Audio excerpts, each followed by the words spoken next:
hottest conversation.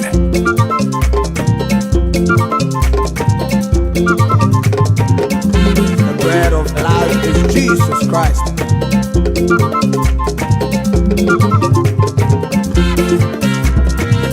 Abolo,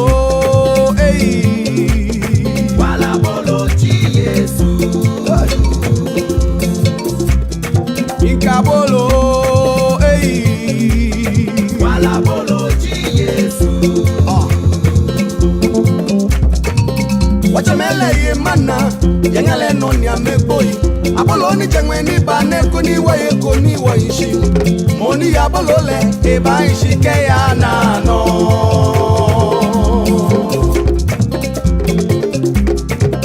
Wachamele ye mana, yengale noni ameboyi. Abolo ni chengwe ni bane kuni wa ishi. Moni abolo le, eba ishi ke ya nano. Inkabolo, wala bolo Yesu. Got it. Abolo, wala bolo Yesu. Show it. Shikeyana, da. Go by Shikeyana, no. Hey, I won't mengo me.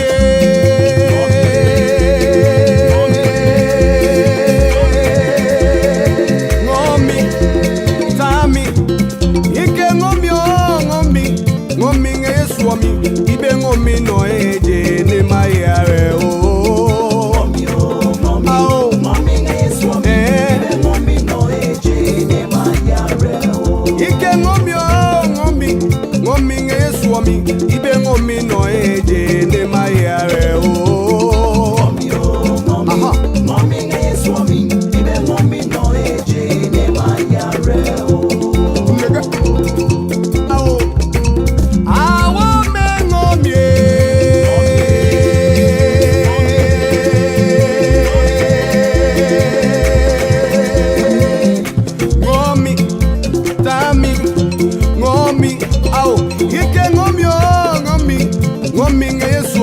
Ibe ngomi no eje ne mayare o. Ngomi ngeswami. Ibe ngomi no eje ne mayare o. Ike ngomi ngeswami. Ibe ngomi no eje ne mayare o. Ngomi ngeswami. Ngomi no eje ne mayare o. Ike ibe ngomi no eje ne mayare o. 6:33, the Soul Winners on the Citi Breakfast Show, 17th September 2024.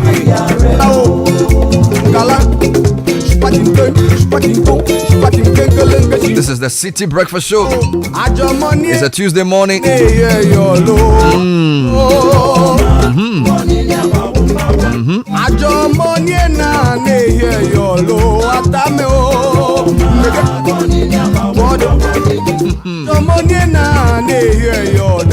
This is quintessential Soul Winners over 15 years ago.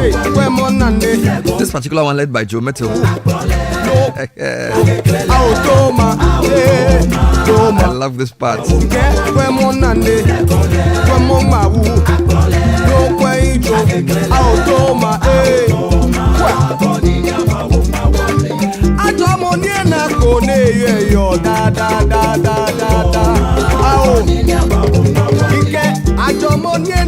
And so we're starting off with Business Sense, brought to you by ADB, and then we'll go into the headlines.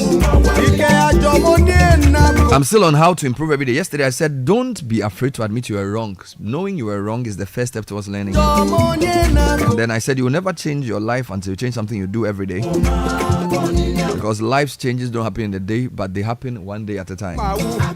Number 3, you cannot manage what you cannot measure. You cannot manage what you cannot measure. This is very important. Measurement is a key part of management, knowing the trends, the movement, the scores. So if you can't measure it, chances are you're not managing it. Quantities, rates, movements, amounts. Very important to learn how to measure your performance, your progress, having a right sense of perspective. You cannot manage what you cannot measure. And then continual change is essential for continual improvement. Continual change is essential for continual improvement. Now, you may be doing the same thing, but you should be doing it in a different way. So it's not about changing your job every day, but there are many more ways. And yesterday I heard something that was quite interesting. It says, when you bring good ideas together, you create great ideas.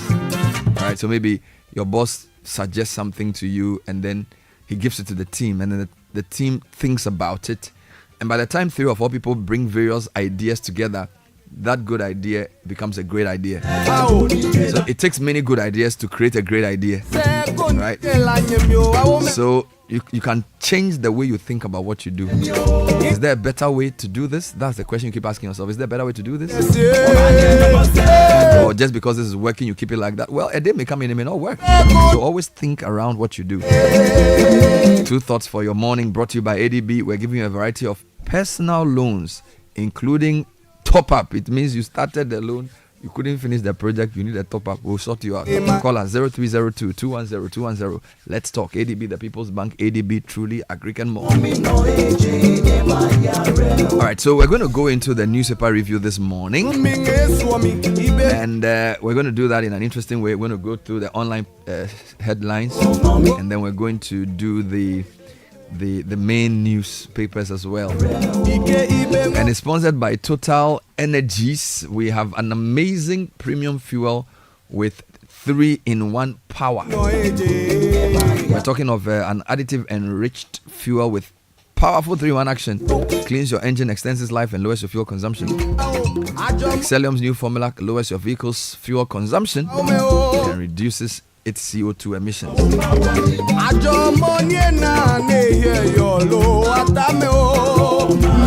And we're also sponsored on this segment by Fidelity Bank Ghana. Our purpose is to inspire your success and collaborate with you every step of the way. Every hour, new pages turn. Every day is a new chapter to keep your dreams alive. You may today start as a car wash, be something, whatever.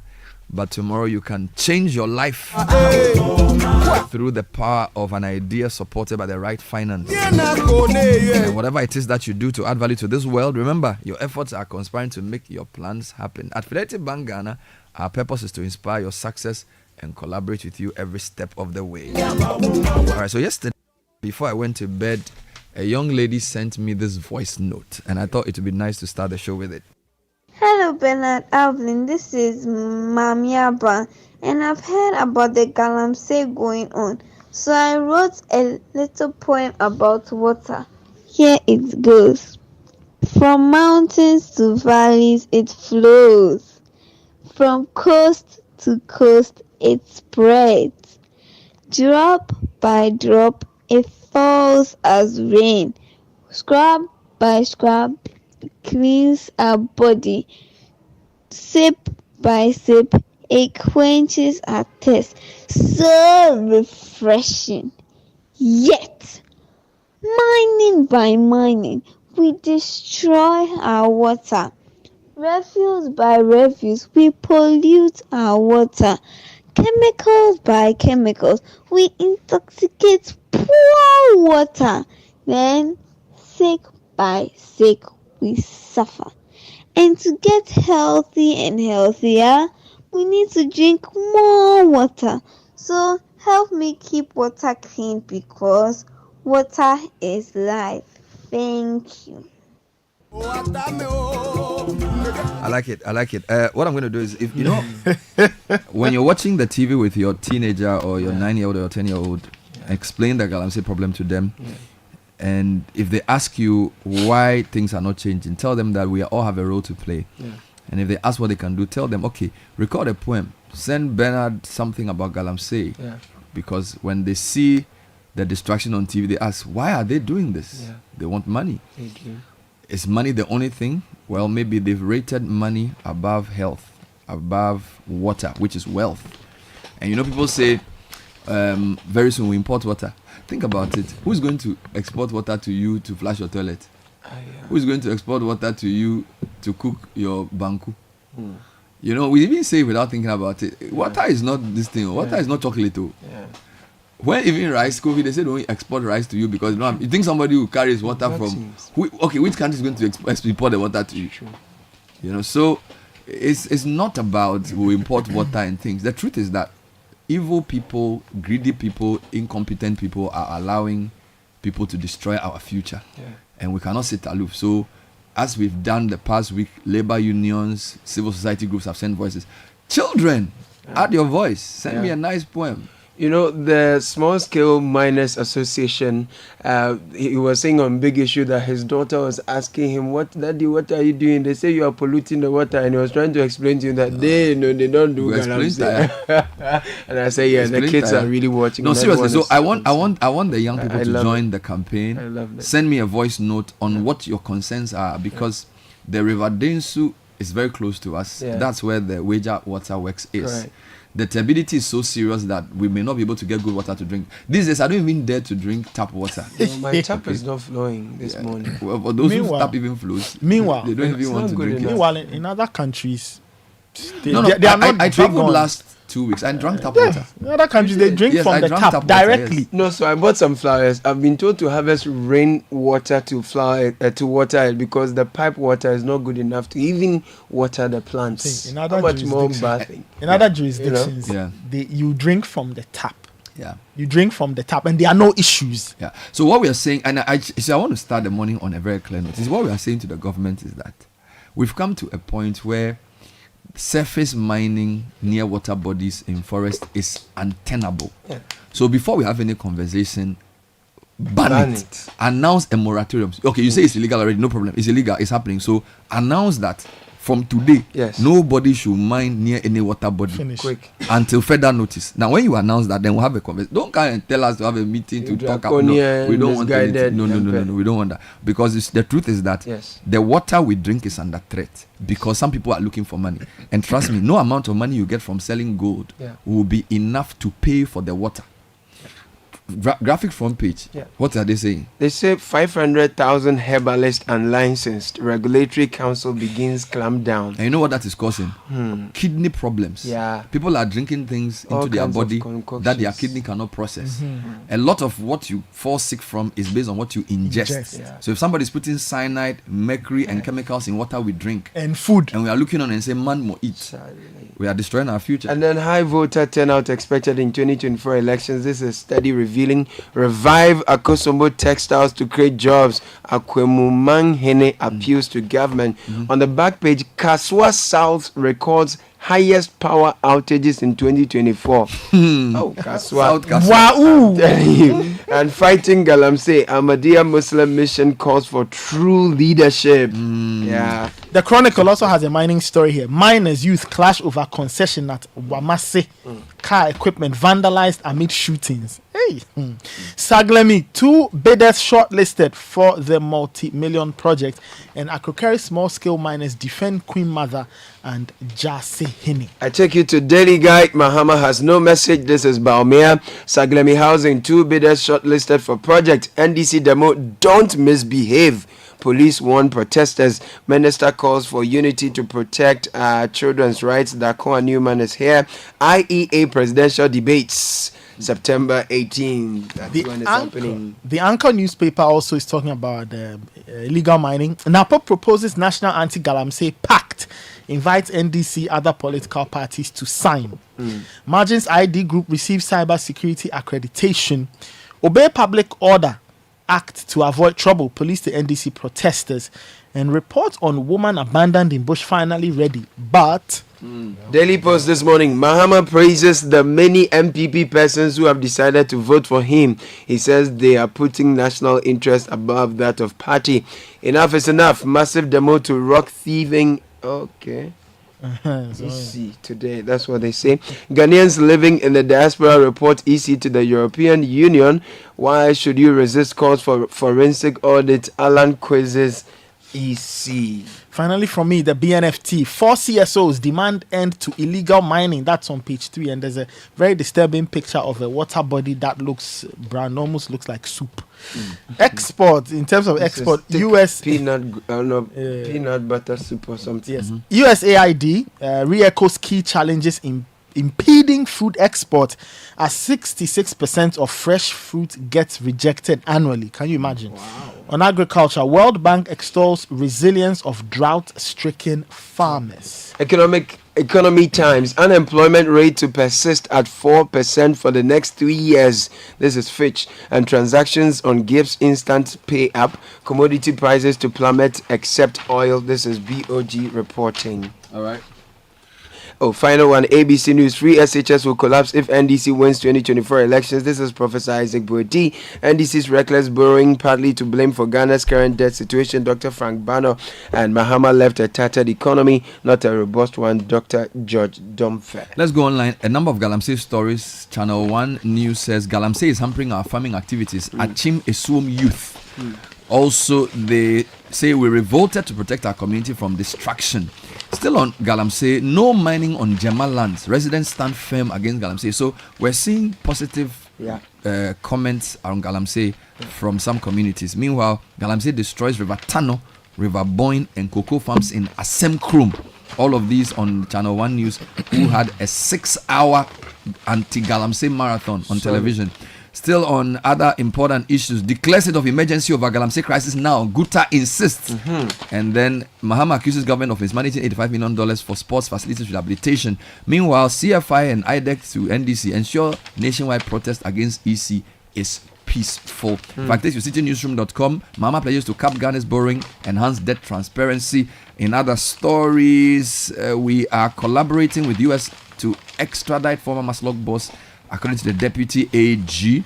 Meanwhile, Baumia to Mahama, be decent. Election 2024 is about ideas, not insults. And then International Peace Ambassadors establish reclamation fund to restore degraded lands and forests. This is on Galamsey. My Joy Online lead story this morning. NDC holds nationwide enough is enough protest against EC today. Meanwhile, Mahama says, if you know you can't be peaceful, don't come to the demonstration.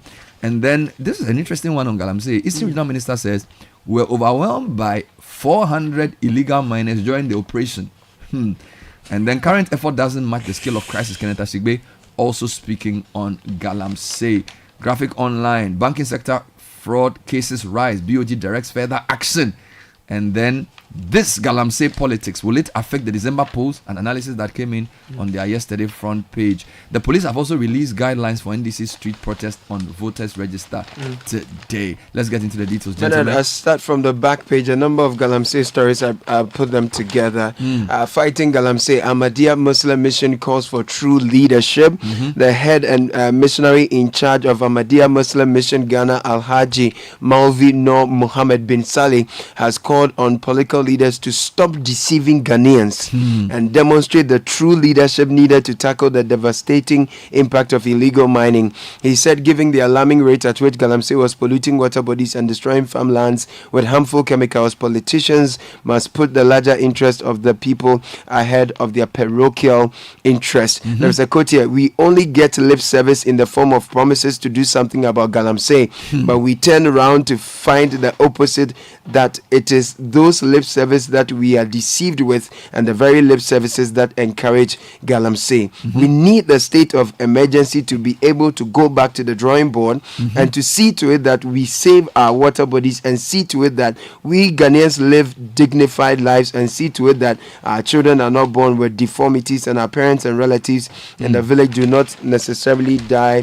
out of So that was the Ahmadiyya Muslim mission. Now there's one here says, saving our water, securing our future, tackling Galamsey for greener Ghana. This on page 45. It's an opinion Daily by Graphic. Isaac Anina Kwayes, Daily Graphic. So Ghana's battle against illegal small-scale mining colloquially known as Galamsey, has intensified over the years as the rampant activity has wreaked havoc on the nation's precious water bodies. It talks about the heavy metals in the water, and then gives some recommendations, including declaring a state of emergency so that we can have. All right, let me give you two more. All the issues. Guta says declare state of emergency over Galamsey crisis. This is part of the Channel 1 television 6-hour stand against Galamsey. President of Guta, Dr. Obing, said this during the program.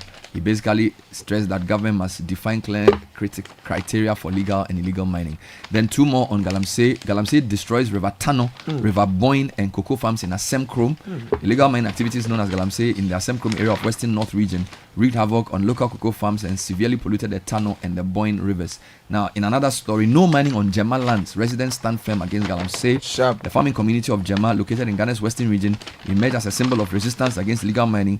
In a report filed by Channel 1 TV's Western Regional correspondent Akwesi J. Nim as part of the 6-hour campaign against Galamsey, it was revealed that the people of Jema have taken bold steps to safeguard their land. Finally, on the point of view, we interviewed youth from Newsroom who say they revolted to protect their community from the destruction of their farmlands and other important resources. And this is from yesterday's program. If you go to the anchor, moving away from illegal mining, report on woman abandoned in bush finally ready, but the story says the health ministry has confirmed the receipt of a final report from a 5-member committee constituted to probe into the alleged abandonment of a patient in a bush at Gomoa Ojobi in the central region, which led to the death of the patient.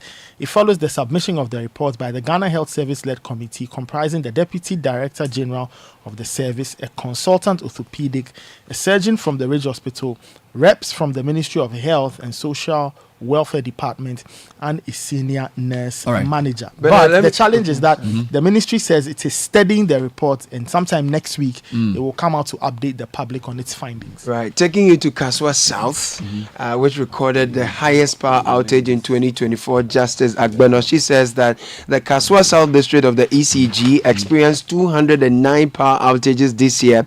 Data on power supply of 14 selected districts has reviewed. This is 8 times the number in Roman Ridge, which is reported to have had the lowest number of outages in 2024. It is one of 3 districts which recorded the highest number of outages in 2024. The rest are Ablekuma and in Sawam district. So these are the areas in Kaswa we are talking about. Galilee, Gomoa Fete, Iron City, Kakraba, Kaswa Town, Kojo Oku, Kuwait. Okay. So this is Calvistete areas. Kaswa South City. Meanwhile, Roman Ridge is considered a posh area. So basically, the report suggests that even though the outages were nationwide, there was some discrepancy in the areas. And there appears to be a relationship between more affluence and less power outages. All right, now let's come back to mining. Chronicles front page. Yes, the Chronicle had a few of these. Miners youth clash over concession at Wamase, and that story is on pages 2, 3, and 5. The story is that small-scale miners operating a concession at Wamase in the Akrofrom district have clashed with the youth over mining rights. The youth who operate what is locally called small China are resisting deprivation of their livelihoods following the seeming takeover of farmlands by the small-scale miners. Last month, a traditional ruler in the community who is taking care of lands in trust of the Akrokeris to allegedly allocated the concession to the miners, and the youth they were not happy, and so their pictures said they clashed with the group. There's a vandalized vehicle and all of these things. All right, the NDC is holding a demonstration today in all the regions over the EC. The story, I'll read the version on my Joe Online. The front page is basically saying that the NDC is holding enough protest against the Electoral Commission. They accuse the EC of refusing to allow a forensic audit of the voters register ahead of the December polls after it alleged a number of anomalies, including illegal but mass transfer of votes in many places. I'm going to read 2 related stories. Commit to an independent audit of voters register, CFI to EC. So the Same Forum Initiative, comprising key society organizations including the Institute for Democratic Governance, IDEC, has asked the Electoral Commission to commit to an independent audit of the final voters register once it is completed and in good time.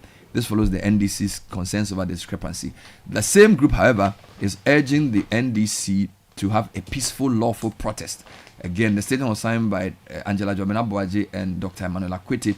They call on the Ghana Police Service and other security agencies operating under the direction of the police command to work closely with the protesters to ensure that the demonstrations are peacefully managed. It is essential that the right to protest is protected while safeguarding public order. We appeal to the NDC and all protest organizers to ensure that these demonstrations remain peaceful and lawful. The safety of all Ghanaians must be top priority, and any action that could incite violence or unrest must be avoided at all costs. So page 3 of the Economy Times has Ghana's cocoa crisis deepens. 2024 half-year revenues crash by nearly $700 million. My God. And then if you go to page 8, it says Ghana on the verge of generational food crisis due to illegal mining. Peasant farmers are warning. And then unemployment rates to persist at 4% for the next 3 years. This is Fitch. Economy Times has some really hard stories. I wanted you to give me the graphics front page on the issue of herbalist and herbal medicine, and then we can end with the National Service and some of the issues that came out. So 500,000 herbalists are unlicensed. Over 521,000 traditional and alternative medical practitioners operating in the country are unregistered and unlicensed. This according to the Traditional Medicine Practice Council has reviewed. The figure includes about 321,000 unregistered or unlicensed traditional medicine practitioners and over 200,000 complementary alternative medical practitioners. The practitioners and institutions who are operating illegally constitute more than 80% of the local traditional and alternative medicine industry. Wow. All right, let's come to the BNFT. If you go to the BNFT, there's a story concerning fruit export. All right. And it says the acting missions director of the U.S. Agency for International Development, the USAID, Grace Lang, has reiterated some challenges in the fruit sector that hinder the country's fresh fruit exports in the international market. Okay. According to her, the country holds significant potential in the global processed fruit market, yet poor post-harvest handling and sanitary issues, among others, affect its fruit export, causing a 66% of the exports getting rejected on the global stage. So that's the concern coming from the USAID. All right. And there's an app that has been launched by the National Service Authority. It's called the Metric app. What it has done is that it has removed 44,000 ghost names from the authority's payroll. So people were taking money on behalf of 44,000 people. And they were not working, they were not NSS people. And according to the authority, it has saved the country 350 million Ghana cedis. But can't they also find those who were taking the money? Bring the money. It's one thing removing the ghost, but those who were collecting the ghost, take the money from the ghost. 44,000. It's amounted to 350 million Ghana cedis. You know, sometimes when a relative of yours passes and they work in the public service and you want to go and regularize, some people they'll say, no, it's okay, just leave it, because they want to keep sending the salary to the name and then they'll collect the money.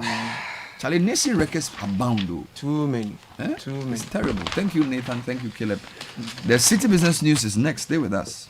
Oh, jump on now. Go. Google me. At what time will you come back where I don't hear the sound of your car? Why you buy new car? No, I don't change my car. It be the same, right? It be the fuel where I change. Way one shouts it. Ever since I started using the all-new Excellium Premium Fuel, fortified with 3-in-1 action. Oh, Joe, now my car they run like electric car. No, it's so. This is the type of fuel where they want to. Because now engine they cost. Where they want for way if I buy it, it go protect my engine. And with the small way I buy, I'll go drive, sir. Absolutely. It's like strapping a turbocharger to your engine and giving it a protector. And what they bust my mindset be the 3-in-1 action, no? Excellium they prevent up to 99% of deposit. It be anti-wear, some be anti-corrosion. Won't pay when I open there. Hey, so where can I find this magical fuel? Just head over to any Total Energy service station and your car will thank you. Hey, then make a finish my gobe fast, then rush go Total Energies. My friend, but why your hand my gobe inside? I give you info. Make a feel the gobe too small. The go.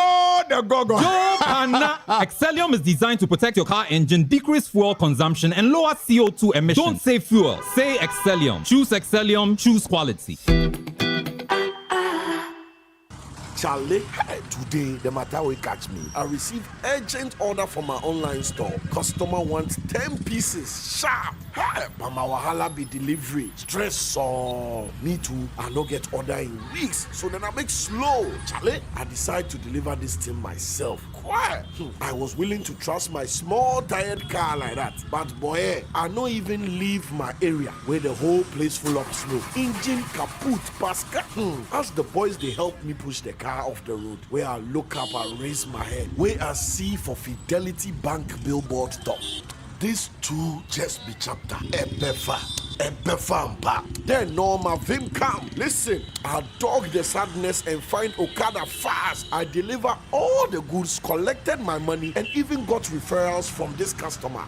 Ebefampa. At Fidelity Bank, we believe you can achieve your dreams. Believe with us. Ebefa.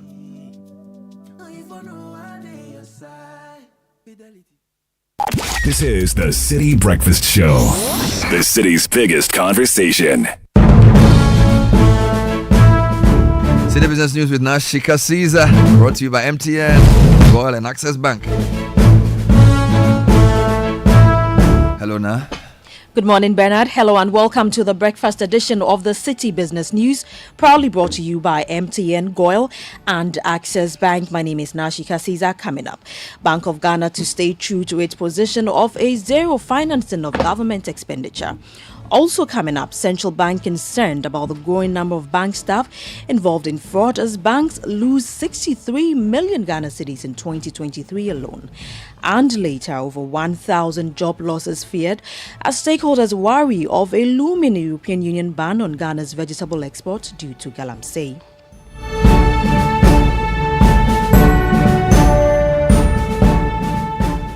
We settle for the details of our stories now.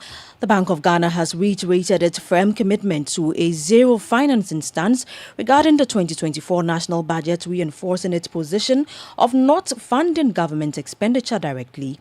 According to the central bank, this policy decision has played a critical role in stabilizing inflation and improving the overall economic outlook, creating a more sustainable fiscal environment for the country. Delivering an address on behalf of the governor at the YFM IMF Regional Course on Financial Programming and Policies in Accra, Dr. Stephen Opata, an advisor to the governor, highlighted the central bank's unwavering dedication to strengthening regulations within the financial markets. For example, in 2024, the Bank of Ghana has not financed the budget, and that's what this has led to a reduction in price pressures. The bank remained dedicated to greater foreign exchange flexibility to enhance reserve build-up and resilience to shocks. The Bank of Ghana has stood ready to provide the necessary liquidity and other assistance to banks while strengthening their governance and oversight. We have also established the Ghana Financial Sector Fund with an initial allocation of US $750 million, comprising US $250 million from the World Bank and $500 million from the government of Ghana. Dr. Stephen Opata is an advisor to the governor of the central bank. Now, the Bank of Ghana has raised concerns about the growing number of staff involved in fraudulent activities within banks and specialized deposit-taking institutions, STIs. According to the Bank of Ghana's 2023 fraud report, these fraudulent activities have resulted in banks losing approximately 63 million Ghana cedis. The following report has the details. According to the report, banks in 2023 reported 969 fraud incidents, representing a 17% decrease compared to 2022. However, the financial losses to banks surged to a staggering 63 million Ghana cedis in 2023, representing a 21% increase from the 52 million Ghana cedis recorded in the previous year. Cash theft recorded the highest fraud losses in 2023 with a value of 14.8 million Ghana cedis, a steep rise of 14 times over the 1 million Ghana cedis recorded in 2022. What is particularly concerning is that this type of fraud, historically linked to rural banks, is now affecting universal banks. According to the BOJ report, One Universal Bank alone reported a cash theft of $466,000, significantly inflating the overall losses in the banking sector. Another major issue flagged by the Bank of Ghana is that staff-related fraud cases in banks and specialized deposit-taking institutions surged by 46%, with 274 employees implicated in 2023 compared to the 188 in 2022. The Bank of Ghana is calling on banks and SDIs to tighten their internal controls, conduct more rigorous background checks during recruitment, and invest in continuous staff training to reinforce professional conduct and ethical behavior. That was a News Desk report. Moving on, Ghana, Morocco and South Africa accounted for over half of the sub-Saharan region's exports of digitally delivered services. This is according to the latest estimates from the World Trade Organization. We have more. The World Trade Report, which analyzed trade data from 2022 to 2023, positions Ghana as the leading exporter of digitally delivered services on the African continent, with exports valued at $6.2 billion in 2022. This represents a 19% share of the regional market. The report further projects a significant increase in Ghana's digital service exports in 2024, following a remarkable 30% growth in the previous year. This surge is attributed to the government's sustained efforts to strengthen the digital economy. While infrastructure development remains uneven across the continent, significant progress has been made, with almost half of Africa now benefiting from improved connectivity. However, the report stresses that further advancement in digital services require complementary policy and regulatory reforms. These reforms must ensure that digital communications remain affordable and ensure citizens acquire critical digital and entrepreneurial skills, and businesses are positioned to capitalize on emerging opportunities in the digital economy. That was a business news report. Moving on, over 1,000 people working in the vegetable production and export industry could face significant job losses if the European Union (EU) moves forward with a ban on vegetable exports from the country. The Vegetable Producers and Exporters Association of Ghana are warning the government that the impact of the ongoing illegal mining crisis, if not immediately addressed, could once again lead to the EU imposing a ban on the country. Dr. Felix Kluche Kamasa, President of the Vegetable Producers and Exporters Association of Ghana, has been speaking on the issue. Yeah, over 1,000 people. Because vegetable, what happens is that the smallholder farmers, you won't get a farm in a large cultivation like cocoa. You get a farm maybe 1 acre, 2 acres, and those people, they are around the water bodies. So those are the areas. Over 150 people have petitioned the office already. When you go to central region, some of the places where, the Galamsey go to where there is a river, the small river where they can find a water body. So those are the area, the smallholder farmers, those people who grow vegetable also use those land as a cultivation. Some of the mining area where they mine, you can't even grow a product there. It will take some time. You have to rehabilitate the land before you can grow some of the vegetable. You heard the president of the Vegetable Producers and Exporters Association of Ghana, Dr. Felix Kluche Kamasa, speaking there. Now, as the deadline for the 2024 edition of the Business Olympics draws closer, interested companies are being urged to book their sports in order not to miss out on the fun-packed activities scheduled for this Saturday. In less than a week, corporate Ghana will assemble for the biggest sporting competition in the country as businesses take away time from their offices to engage in fierce competition, team building and networking. Ahead of the event, the head of partnerships and events at Citi FM and Channel 1 TV, Frema Edunyami, is asking companies to register their sports. When you are fortunate to win a trophy, it is the icing on the cake. And so, yes, I know that we spoke to some companies a couple of days ago, and they were even out already, training and all. So, yeah, people are really preparing. And so we are calling on all those who have won trophies in the past years, strengthen yourselves because others are coming in and they are going to be thrown you. Well, we're expecting no less than 60 companies, but I can say that by the end of this week, I'm sure those who have not registered and follow through with their payments may be disappointed. You know, we experience this all the time. But the interesting thing is the companies who last year came very late and almost did not make it were the first to pay this year. So at least people are learning their lessons. Right. And so if you're out there and you also want to be part of Citi Business Olympics, this is the time. Pay heed to the call, lest you be disappointed. That was the head of partnerships and events at Citi FM and Channel 1 TV, Frema Edunyami, speaking there. The Citi Business Olympics 2024 is powered by Channel 1 TV with support from 97.3 Citi FM and proudly sponsored by Piva Beverages, Blue Jeans Energy Drink, Bethel Logistics and Lozati Lozenges from Unicom Chemist Limited. Now, on the Forex market today, the dollar could be sold to you at 15 cedis, 50 pesos, the British pound at 20 cedis, 64 pesos, and the euro at 17 cedis, 40 pesos. And that's it for the breakfast edition of the Citi Business News, proudly brought to you by MTN Goil and Access Bank. My name is Nashika Caesar. Many thanks for spending your time with me. Do have a great business day. You see them. You see them every day in our communities, doing what they do best to make a difference in the lives of people. You see them.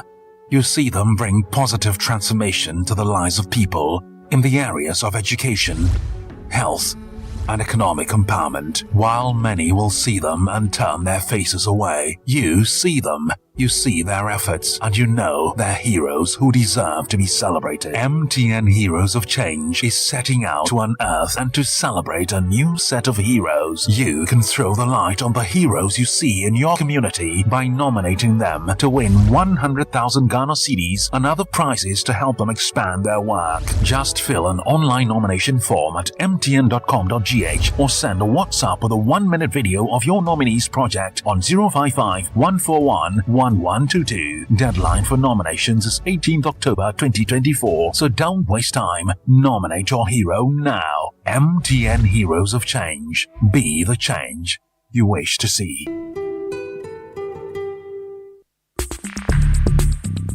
Join the conversation on the Citi Breakfast Show on Facebook at facebook.com/Citi97.3, Twitter at twitter.com/Citi973, and Instagram at instagram.com/Citi973 with the hashtag CitiCBS.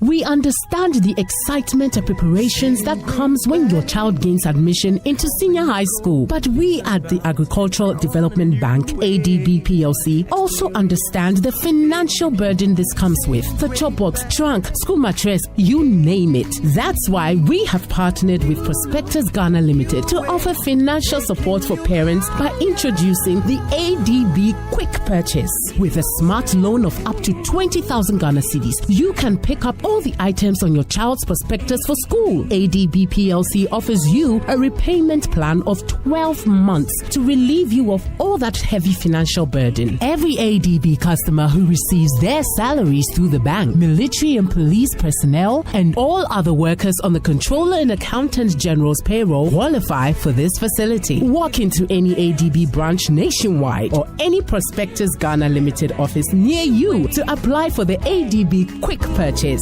Terms and conditions apply. ADB, the People's Bank. ADB, truly a Greek and more. This is the Citi Breakfast Show, the city's biggest conversation. The Citi Breakfast Show. Rise above the noise. 12 minutes past 7, the Citi Business News was brought to you by MTN. Get ready for a game changer SMEs. We're introducing Yellow Biz, our new multi-service bundle with everything you need for smarter business solutions. It's an all-in-one package consisting of 4G plus router with 10 gig of free data, Microsoft Office 365, genuine Microsoft applications, WebWiz, a customized business website for your business, and Unicom Service, a unified business communication solution for your virtual call center. To stay out of the competition, call 100 or 0244308111 or email mtnbusiness.gh@mtn.com. Terms and conditions apply. Kickoff is next with Zonda. In a world where dreams are the driving force, one company stands out as the hope of transformation. Zonda Ghana, your one-stop shop for quality trucks like Shantui bulldozers, excavators, graders, payloaders, rollers, power pickups, TX trucks, oil tanks, and more. They're all made and assembled right here in Ghana. Visit our office at Tema off the Aflau Road. Call 0501 772 222. Zonda, built in Ghana, building Ghana.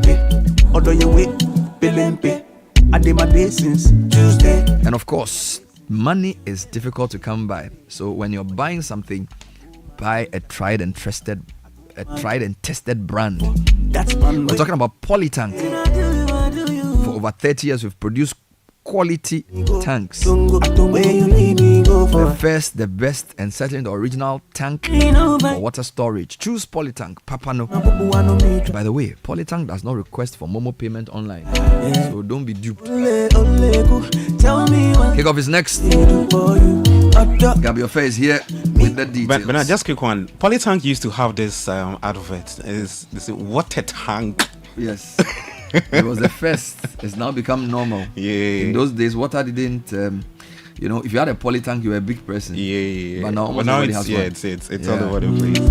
Anyway, so what's the big story this morning? Well, CAF President Patrice Motsepe, he's the latest to speak about the ban from his end, and yes, and he says it's a big disgrace. I mean, a country like Ghana. Charlie. Yeah. So we'll get to hear from are we building a new stadium? Are we renovating the old stadium? What are we doing? No, I don't think we are going to build one. Now the focus is they have to get our pitches upgraded. Okay, so that's what they're supposed to do. Yes, to meet the category CAF is looking for. Anyway, thank you. Let's hear the details.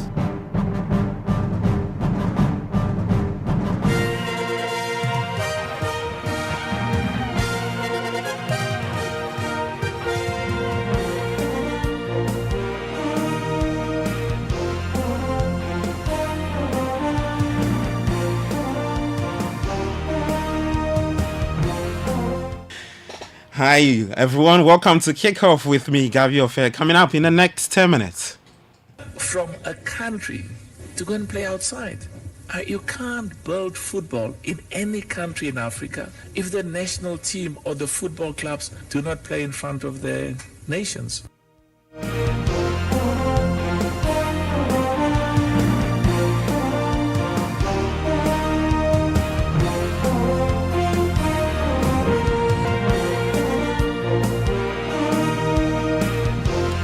All right, to get to hear from CAF President Patrice Motsepe, who's ripping Ghana apart following the ban on the Babara Sports Stadium. Plus, it's Year for Champions League night later today.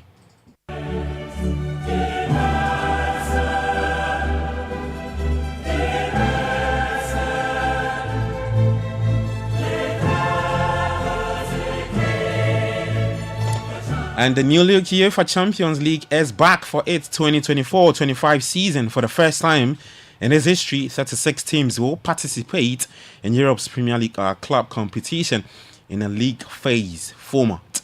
More coming up, plus some boxing news on 97.3. Let's just settle for the details and starting off with CAF President. His name is Patrice Motsepe, and he's criticized Ghana over the recent ban on the Babara Sports Stadium. Well, last week, CAF revoked the approval for the stadium ahead of the October AFCON qualifiers, leaving Ghana without any stadium meeting the standard for a CAF Category C game. And the ban was due to issues like uneven playing surfaces, poor drainage, and insufficient grass coverage. And he spoke at a press conference held in Nairobi, Kenya. Motsepe says he expresses frustration with the situation. There's nothing that frustrates me more than a national team or a football team from Kenya. Bad example, because you've got wonderful facilities. From a country to go and play outside. You can't build football in any country in Africa if the national team or the football clubs do not play in front of their nations. And that's why the passion of President Ruto and his commitment makes me so proud. Makes me so proud. And he doesn't just love football. When I went to see Atalanta, they said the president has been here himself to investigate and to see the work that's been done. So I'm very clear that we've made good success in reducing the number of countries that plays outside their nation. But in every meeting I have with the head of state, and that's why the relationship between NIC and the government, it's something that I'm very happy about. Because in every country, the emphasis is let's work together to make sure that we've got at least one stadium that's at the FIFA and CAF standards. Dr. Patrice Mochepe is CAF President speaking there. Well, we start with some sports infrastructure, and former Sports Minister Edwin Nilante van der Poel has stated that appropriate measures will be taken to retrieve money spent on sports-related issues, particularly those connected to building of infrastructure. Well, he said this in an exclusive interview with City Sports when responding to a question about the future of the 10 youth resource centers in the country, and for him showed the National Democratic Congress get voted into power after the 2024 general elections that will be looked into. Any facility that government and the taxpayers' money has been spent on will definitely be completed and used for the purpose for which it was constructed. But then there would be nothing wrong with government also probing to see whether money has judiciously been used for said things. And where it is found that monies have not been used judiciously, appropriate measures to be taken to retrieve government money that have been wrongly spent. Where it's been used judiciously, no problem. So, as far as I'm concerned, I think John Mahama's government has already made it clear that there will be accountability and there will be recourse for people to account for stewardship. And that will be ensuring if, by the grace of God Almighty, I find myself in a position where I need to ask certain questions and demand certain answers from my predecessor, I will do so. And so that's former Sports Minister Edwin Nilante van der Poel speaking to my colleague Yao J. Minta in that interview there. Well, in the Ghana Premier League, we had one more game yesterday at the Accra Sports Stadium. Accra Lions v Vision FC, and Vision FC secured their first ever victory with a 2-0 win against Accra Lions, wrapping up match week 2 of the Ghanaian Top Flight League at the Accra Sports Stadium. It was Elijah Dai and Emmanuel Che getting the goal for Vision Football Club. Now to the City Business Olympics, and that's just some few days to the start of it. And as the 2024 Business Olympics, the biggest sporting event for corporate institutions organized by Citi FM and Channel 1 TV, approaches in less than 2 weeks. My colleague Bernarda Baker provides an overview of what the event is about in today's episode. The 2024 Business Olympics is the largest sporting event among corporate institutions organized by Citi FM and Channel 1 TV and is set for Saturday, September 28, 2024 at 8 a.m. at the Eden Heights Sports Complex in Accra. Participants from various corporate institutions will compete in a variety of sports, including lime and spoon, sack race, arm wrestling, tug of war, basketball, seven-a-side football, ludo, chess, owari, and wrestling. A special CEO's challenge will also be held where CEOs from participating companies will face off against each other. The event aims to unite business owners, staff, and professionals from diverse fields for networking and socializing through sport. It offers a fair platform for businesses and companies to showcase their athletic abilities, build camaraderie, and enjoy a day of fun. Companies interested in participating in the 2024 Business Olympics can register by calling 0558 973 973. Winners of this year's event will be awarded gold, silver, and bronze medals. The Citi Business Olympics 2024 is powered by Channel 1 TV with support from 97.3 Citi FM. And proudly sponsored by Piva Beverages, Blue Jeans Energy Drink, Bethel Logistics, experts in shipping logistics, and Lozati Lozenges from Unicom Chemists Limited.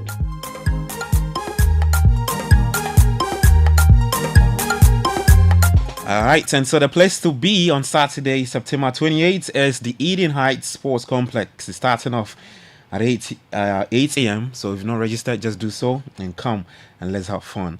Well, away from that, let's get to Europe.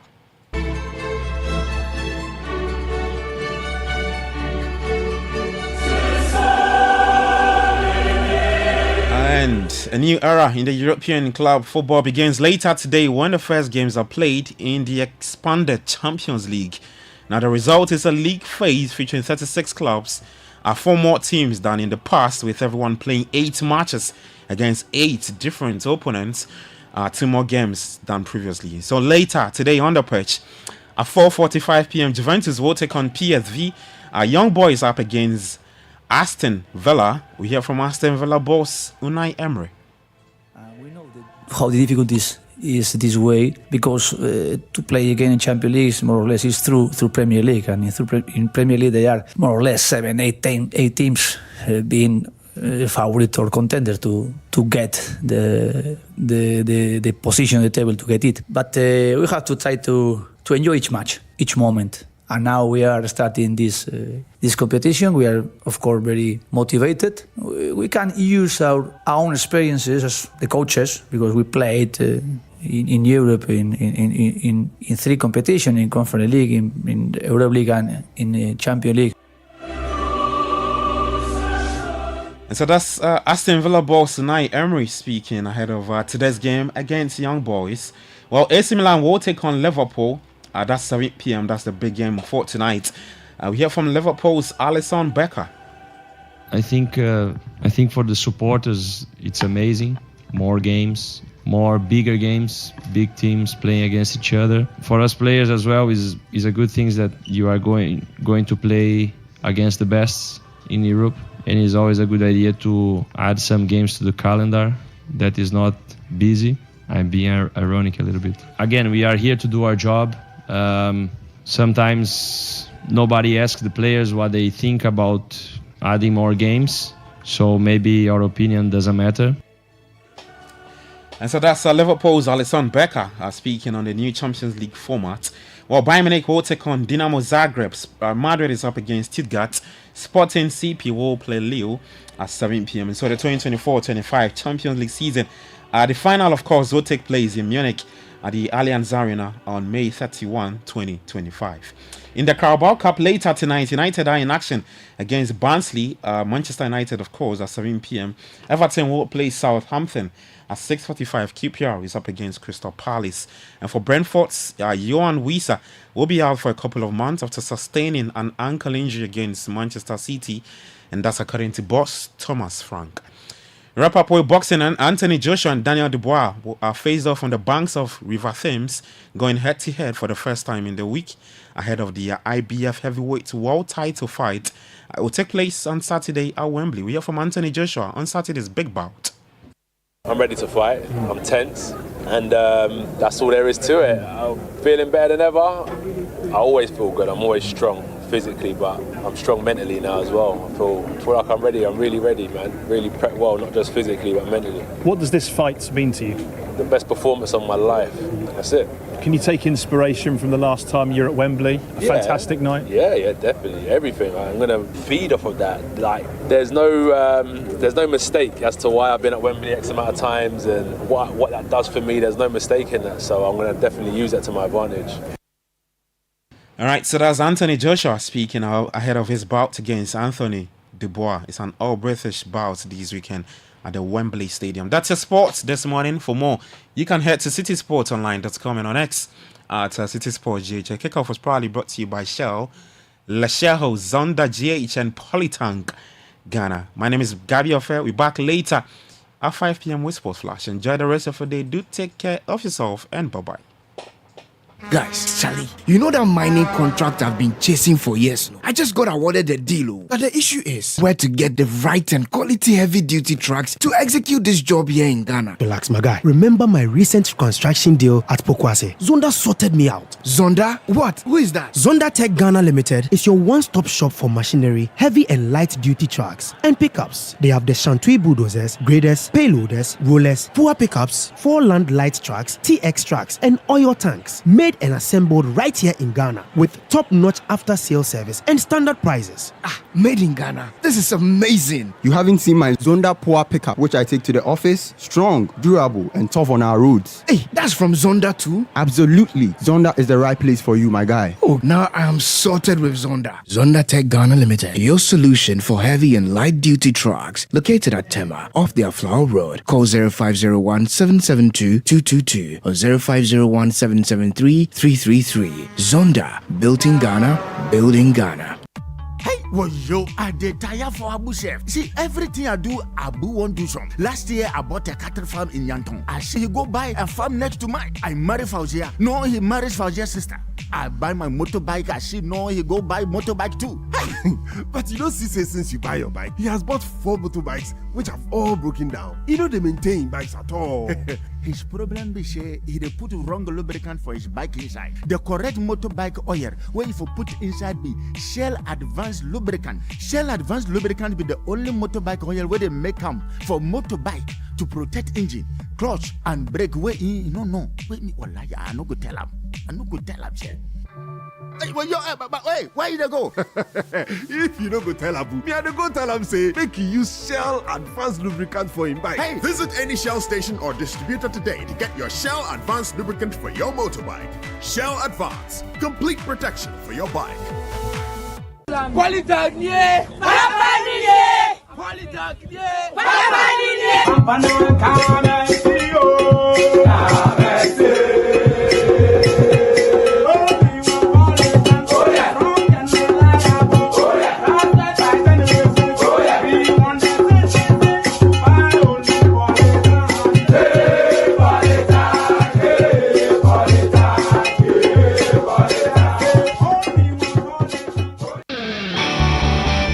In a world where only the best survives, you need a fuel that can match your drive. A fuel with unparalleled protection for your engine, superior efficiency, and unrivaled performance. A fuel so unbeatable, when you get behind the wheel, you'll focus on what really matters. The journey ahead. That fuel is Shell V-Power, because no other fuel gives your engine better protection, better efficiency, and better performance. Be unbeatable. Drive unbeatable. Shell V-Power. Shell, go well.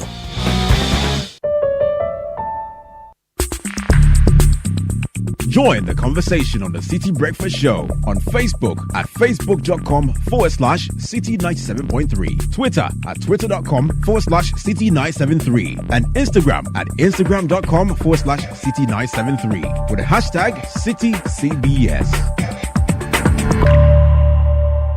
The health and nutrition segment is next and is proudly brought to you by Sankofa Natural Spices. Hello everyone, welcome back to Health Secrets with me, Dr. Simi, brought to you by Sankofa Natural Spices. Let's take a break and look at depression. Depression can cause issues in the home, can cause issues with fertility, can cause issues at the workplace. Luckily for us, turmeric has been found to help in the balance of the hormones that regulate one's mental state. Therefore, consumption of turmeric can reduce one's risk and improve the outcome of depression. Basically, turmeric is good for the mind. Turmeric can stimulate the uterus, so it is not advised in pregnancy, especially in huge amounts. Turmeric is found in the curry powder products of Sankofa Natural Spices. Sankofa Natural Spices are made in Ghana with only natural ingredients with your health in mind. DDA. The health and nutrition segment was brought to you by Sankofa Natural Spices. This is the Citi Breakfast Show, the city's biggest conversation.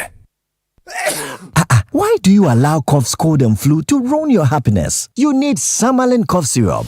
Samalin cough syrup will relieve you and your family from coughs, cold, and flu. Samalin offers a whole range that provides relief for the entire family. Insist on your Samalin in pharmacies and over-the-counter medicine sellers. Samalin cough syrup from Danex iTin Starwin PLC. If symptoms persist after 48 hours, consult a physician. This advert is FDA approved. Beyond every boardroom is a story waiting to be written. A story of a business and its potential, of a community that thrives, a hospital that serves, and energy that powers millions of dreams. It's a story that only gets better with a partner that has the expertise and solutions to make it a reality. At Absa Corporate and Investment Banking, we are invested in your story, and we invite you to write it with us because your story matters. Absa.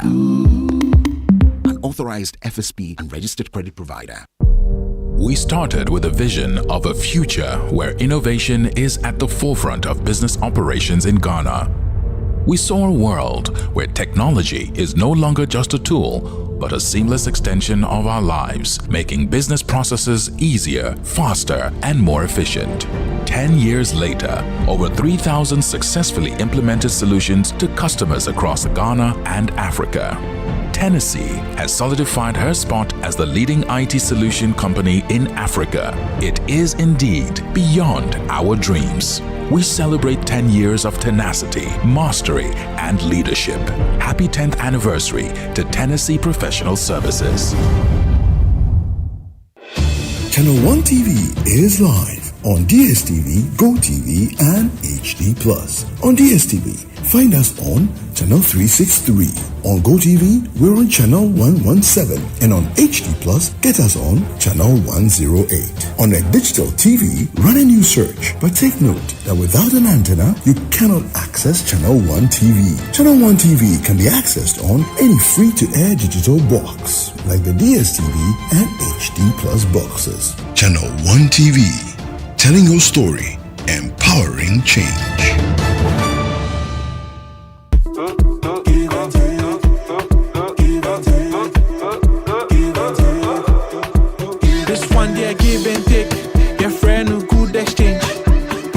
Saba, blue cylinder, clean and safe. Hey, this one there give and take. Your friend who could exchange. Puma Saba, blue cylinder, clean and safe. Hey, take empty from your food. All we knew, no more stress. Good exchange with Puma gas. This one be good exchange. Say bye bye to firewood and coal and your health challenge. Good exchange. This one there give and take. Your friend who could exchange. Magasaba, blue cylinder, clean and safe. Hey, this one there give and take. Your friend who could exchange. Magasaba, blue cylinder, clean and safe. Hey.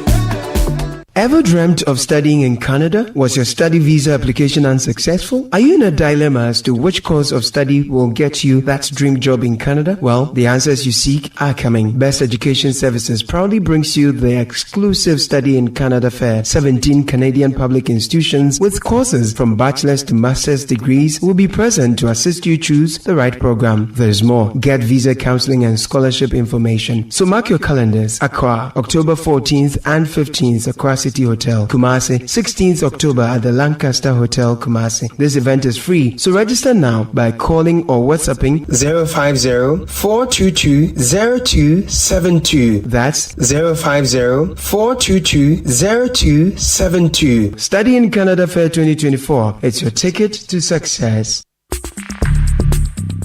Join the conversation on the Citi Breakfast Show on Facebook at facebook.com/Citi97.3, Twitter at twitter.com/Citi973, and Instagram at instagram.com/Citi973 with the hashtag CitiCBS.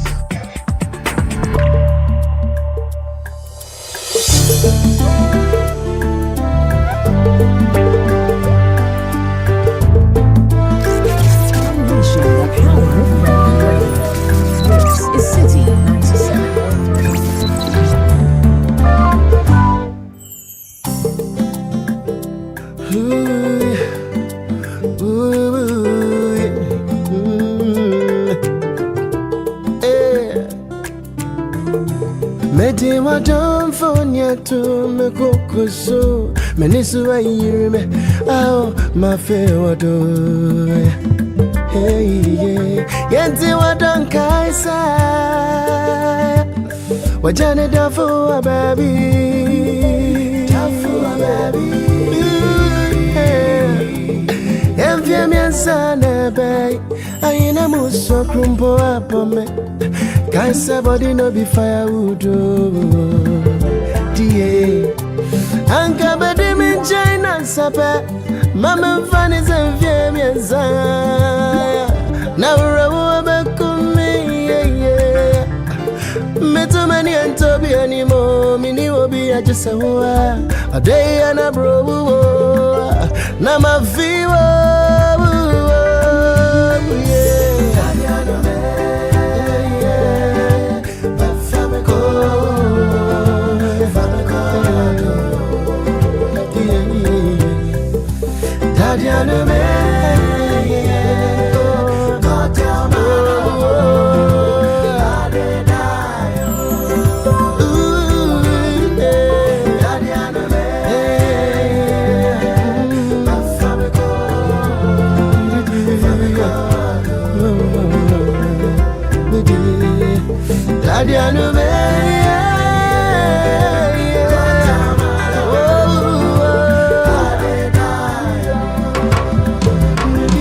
$7:39.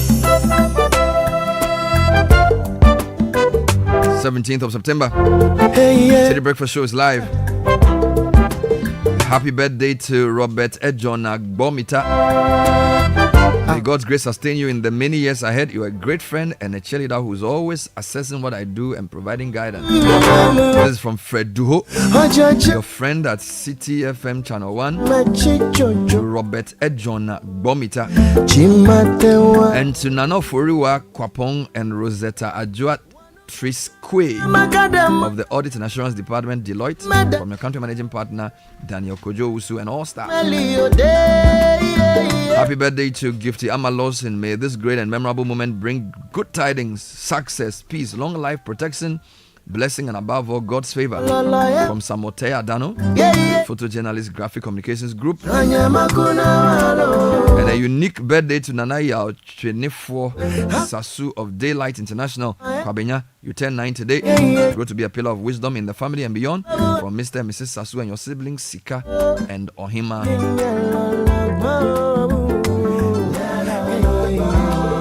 All right, a few more coming through. This one says, help me say thank you to my wife, Anita Oting, of the Office of the Head of Civil Service. Tell I love her so much and God bless her, from her husband, Ransford Atta. Staying on the theme of marriages and all of that, one of our very, very ardent listeners in Australia is... yeah, she's yesterday was her marriage. The husband was a year old, so she's sending great, so happy anniversary. First wedding anniversary. So she's telling husband Kweku Enusin of Telecel Ghana that thanks for all the love, joy, and laughter. We thank God for His blessings. Here's to many wonderful memories together. That's coming from Dr. Baby, who listens to us from Australia. This one says happy. This one is to the Madame of the house, Jean Vera Baba Davis. This is on your special day. I want to say thank you for your love, prayers, and support. This is coming from Ohini Brenya. Hey, Ohini Bampo of his house, Ohini Brenya Bampo of Happy FM. Sending this one to AJ. Spend the first few minutes to gauge the temperature ahead of the NDC's Enough is Enough demonstration. Speak to them and also to some civil society groups who are monitoring the electoral temperature. Later on, we're back on the Galamsey Trail. We had 6 hours of non-stop programming with a focus on Western region, Western North, and the Eastern regions in our Galamsey fight. We'll bring you some highlights of interviews we did in the Western North region and, of course, the Eastern region. That's later in the morning. But the question is, where are you headed? Is it to a shopping mall? Are you buying fuel? Or are you going to a restaurant for your favorite meal? The SG Visa card is your best option to make payments for anything you buy anywhere. Once it has a point of sale machine, SG Visa cards got you covered. Call 0302214314. SG Ghana, the future is you.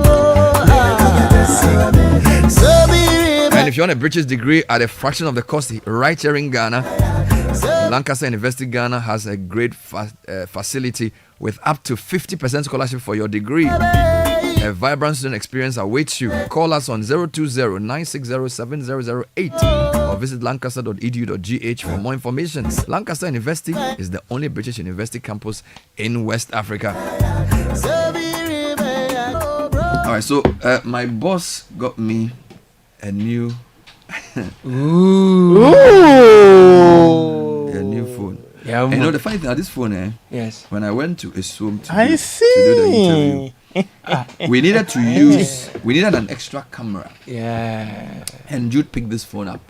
And trust me, No, the camera quality of this phone, Samsung is we didn't lie to you. You can't tell the difference. Yeah, my sister uses one of these. It's incredible. Yeah. And this is what happened. I had an old Galaxy Note something, and I sort of needed a new phone. It was not working, so they got me this one. But I have some good news for those of you who are interested in it. Yes, so because the good news. There are new ways to get the Samsung Galaxy Z. Samsung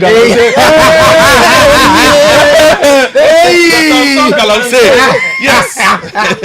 No, I was say Galamsey.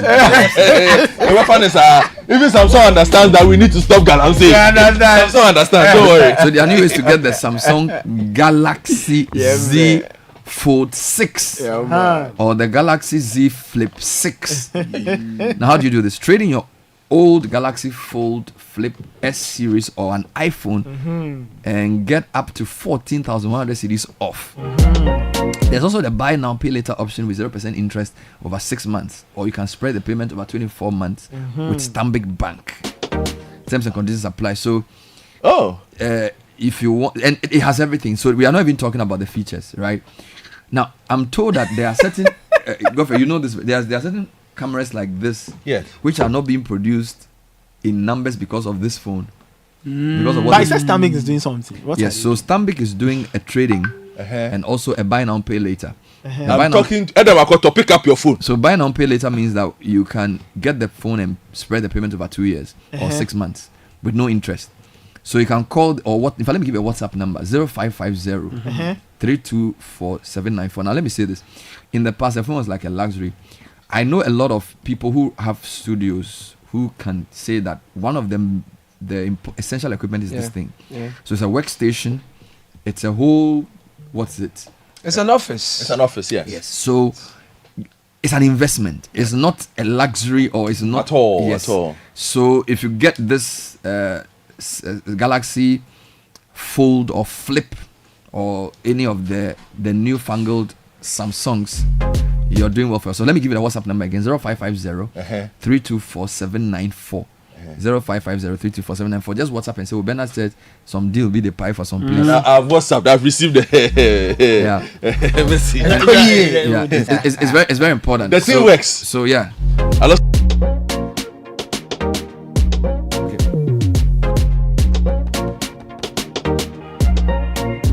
Alright, so as I said, we'll be doing two things this morning. We'll be assessing the political temperature with the NDC's Enough is Enough demo. They have made some demands of the EC. We'll get a summary of those demands and also get an understanding of what they want to achieve with the march. And then we'll go back to the grind, the Galamsey grind. Now, if you want to make your retirement dreams a reality, say hello to a life filled with relaxation, tranquility, and endless possibilities at Lakeside Hills. So the Lakeside Estate exclusive retirement home is tailored to help you find the perfect sanctuary to enjoy your golden years to the fullest. So we have 2, 3, 4 bedroom homes developed in a serene environment, including sports complex, pharmacy, shopping mall, children play area, clubhouse, etc. They also have the biggest water park in Ghana at Lakeside. Now, they are the CIMG Real Estate Company of the Year. They can be reached on 050-141-8622. That's 050-141-8622. Or go to their website, lakesideestate.com. Lakeside Hills, live your best life. And if you are not an Enterprise customer, this is the best time to join the Enterprise family, because we're rolling out our new loyalty program. It's called the Enterprise Advantage Points. Now, our customers can rack up points and score awesome rewards just by making purchases, renewing policies, or and you can all do all of this through the self-service portal. All right, log into your account and access advantage points and start earning rewards like airtime, Momo, and more. Go to my.enterprisegroup.net.gh or download the Enterprise Advantage app to get started.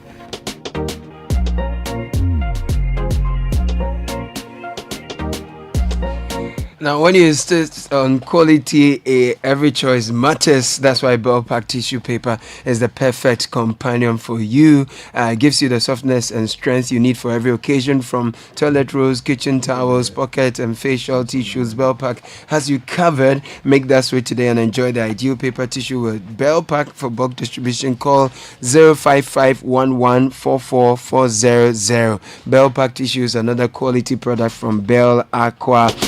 And listen, if you're tired of paying exorbitant electricity bills, switch to Translight Solar Limited. Now they have highly competitive prices for you. You escape doomsday permanently. Install a system from Translight Solar and enjoy uninterrupted power supply. Visit them at 98 Boundary Road, East Legon, between ARS and the American House. Here's the number to call: 050-424-9229 or 020-654-2454 for early bird deals. All right, 11 minutes to 8. Sami Jemfi is the National Communication Officer of the NDC. They are organizing the Enough is Enough demonstration to protest concerns about the EC and the voters register. Mr. Sami Jemfi, thanks for joining us. Good morning. Good morning, Bernard. How are you doing? We can't complain. The struggle continues. Wonderful. So give me a sense of the timelines that brought us to the protest. How long has the NDC been trying to convince the EC to do what exactly? How did we get here? Well, the whole thing started with the exhibition exercise. The law is that before voter exhibition, the Electoral Commission is supposed to give political parties the compiled provisional voters register so that the parties can study it even before the exhibition. Now, we kept on writing letters to the Electoral Commission demanding for them to give us the exhibition, the provisional voters register, but to no avail. It was at the 11th hour, a day to the exhibition, that we were given. Even with that, the register came sometime in the afternoon. So we had very limited time to scrutinize the register before the exhibition exercise began. And that is why we got suspicious that there was something amiss, So we decided, we assembled a crack team to go through the register. And we were shocked by the damning findings we unearthed. Clearly, somebody had tempered with the register. Because, this register we have is an updated version of the 2020 register we used for the election. We had limited registration in 2023 as well. So we have that register that in 2023, we had a voters register, which was the 2020 register we used for the election and the 2023 limited registration we did together. So we had it. So how come that 2024, we are given a provisional register? We decide to compare the 2024 provisional register with the 2023 register. And there are serious, discrepancies. So we started drawing the EC's attention to that. We formally wrote to them for a meeting to discuss the issues. Because of the considerable public interest nature, of the issues, we wanted the public to be aware of what was going on. So we requested for a live telecast by the media. The EC strangely said no. Only they know why they said no. Only they know why they didn't want the media present in that meeting. At least now we know that they had something to conceal, something to hide. And that is why they were afraid of the media telecasting that. And so we met them, we put the issues before them. They admitted all the issues we had raised. Initially, they tried disputing. Some of them And I can go into those issues. And when we put them to strict proof and they tried adducing contrary evidence, the evidence they adduced rather exposed a bigger problem. So then they decided to admit everything and said, no problem, give us your data and we will correct it for you. So that is the genesis of the matter. The delay, the undue delay we had with the release of the provisional voters register, the audits we did, by comparing that provisional register for 2024 with the 2023 register we already had, the findings we unearthed, shared with the EC, and the unconvincing, answers we're given. That is what has led to today's enough is enough. Okay, we don't have time to go into... We've had enough of the impunity. We may not have time to go into all the details, but can you summarize the key concerns with the register in terms of the top lines? What are the main issues and how many voters will be affected?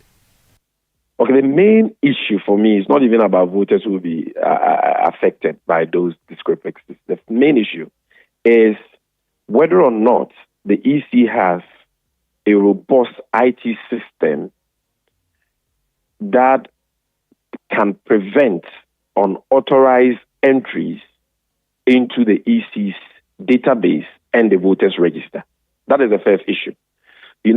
From the days of Afarijan, when we had STL, especially under Charlotte Osei, not even the chairperson of the EC could enter the EC's database to add a name or take out a name without STL and without the political parties being aware.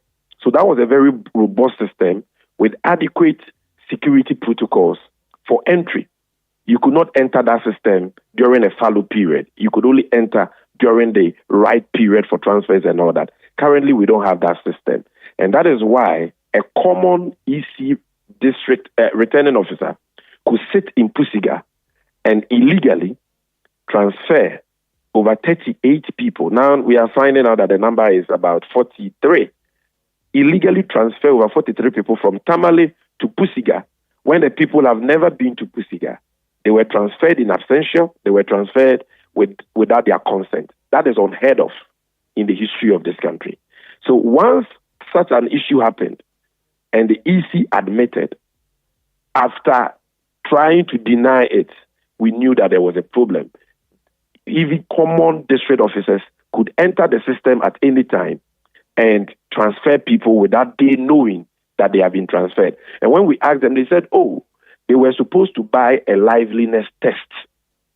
But the liveliness test technology they bought was European, so it failed them. So it is now that they have gone to buy the right liveliness test after the fact, after a voter transfer has already ended. It is now that they have gone to buy this fit for purpose liveliness test to do what exactly they only can tell. So the first issue has to do with the security protocols. The second issue has to do with the bloating of the transfer register. In every election, the transfer list for that election must comprise people who have transferred their votes in that election cycle. Here is the case. We've been given a transfer list for 2024 elections. The number of people on the transfer list are over 500,000. But when we all did the transfer, political agents were there.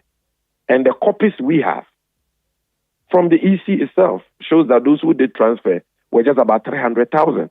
So how did the EC get over 500,000? When you do the math, that transfer register has been bloated by 243,000. And that is significant to make a difference in any election. You know that in 2008, the difference between Akufo-Addo and Atta Mills was just 40,000. So if the transfer register is bloated by 243,000, that is a serious issue. Then you have over 3,957 people whose names have been illegally deleted from the register. And they are not even aware that their names have been deleted. They registered in 2020, they are holding their ID cards, but their names have been deleted. And the EC is giving us ridiculous explanations that, we mistakenly transferred them. When we were restoring their names back, we mistakenly deleted them. But you have already exhibited the register. And these people, they are not even aware that their names have been deleted. So how are we going to rectify it? And that number, 3,157, is not exhaustive because our investigations have not ended. Then you have the over 15,000 people whose names are in the transfer register, but the transfer register doesn't disclose where they were transferred from, meaning that these transfers have been done illegally. No transfer path is indicated in the register. The transfer register must indicate that 16,000 people were transferred from polling station A to B so that you know where they are coming from and where their votes are now. In the case of these 15,000 people and over, you have no such indication. Another 2,090, their names have been transferred.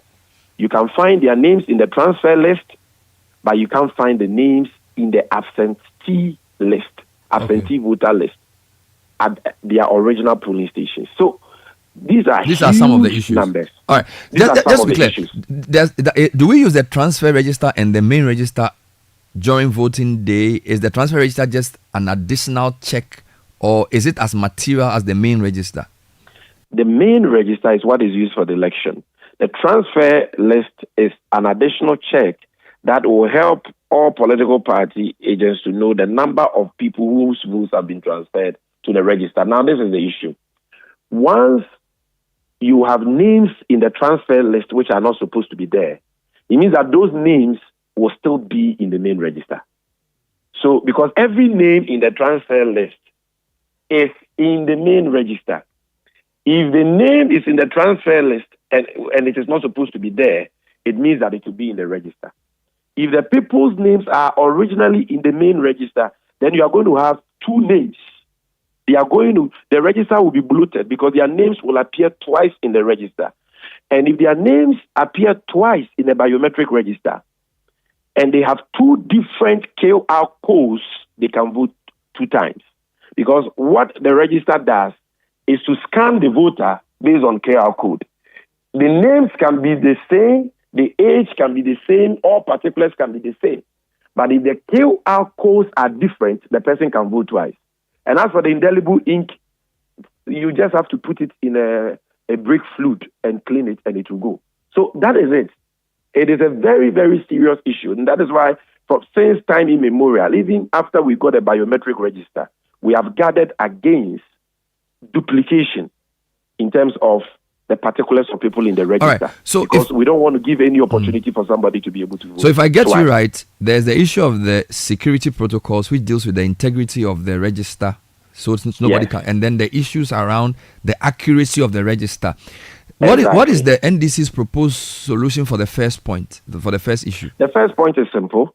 All political parties should select their own trusted IT experts who are well-versed in the management of such systems and database.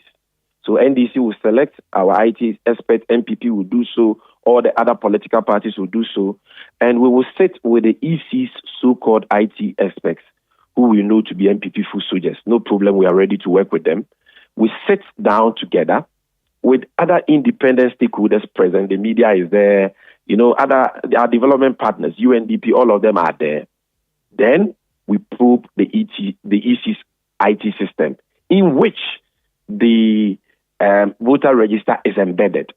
So from 2023, since the EC gave us that register, and 2024, since they gave us the provisional register, once you go into the EC's IT system, you will see footprints of all persons who have entered the system.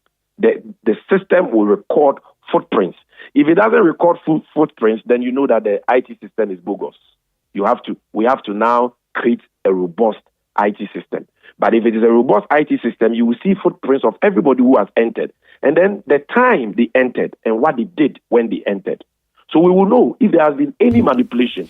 How did the Pusiga guy transfer people in absentia?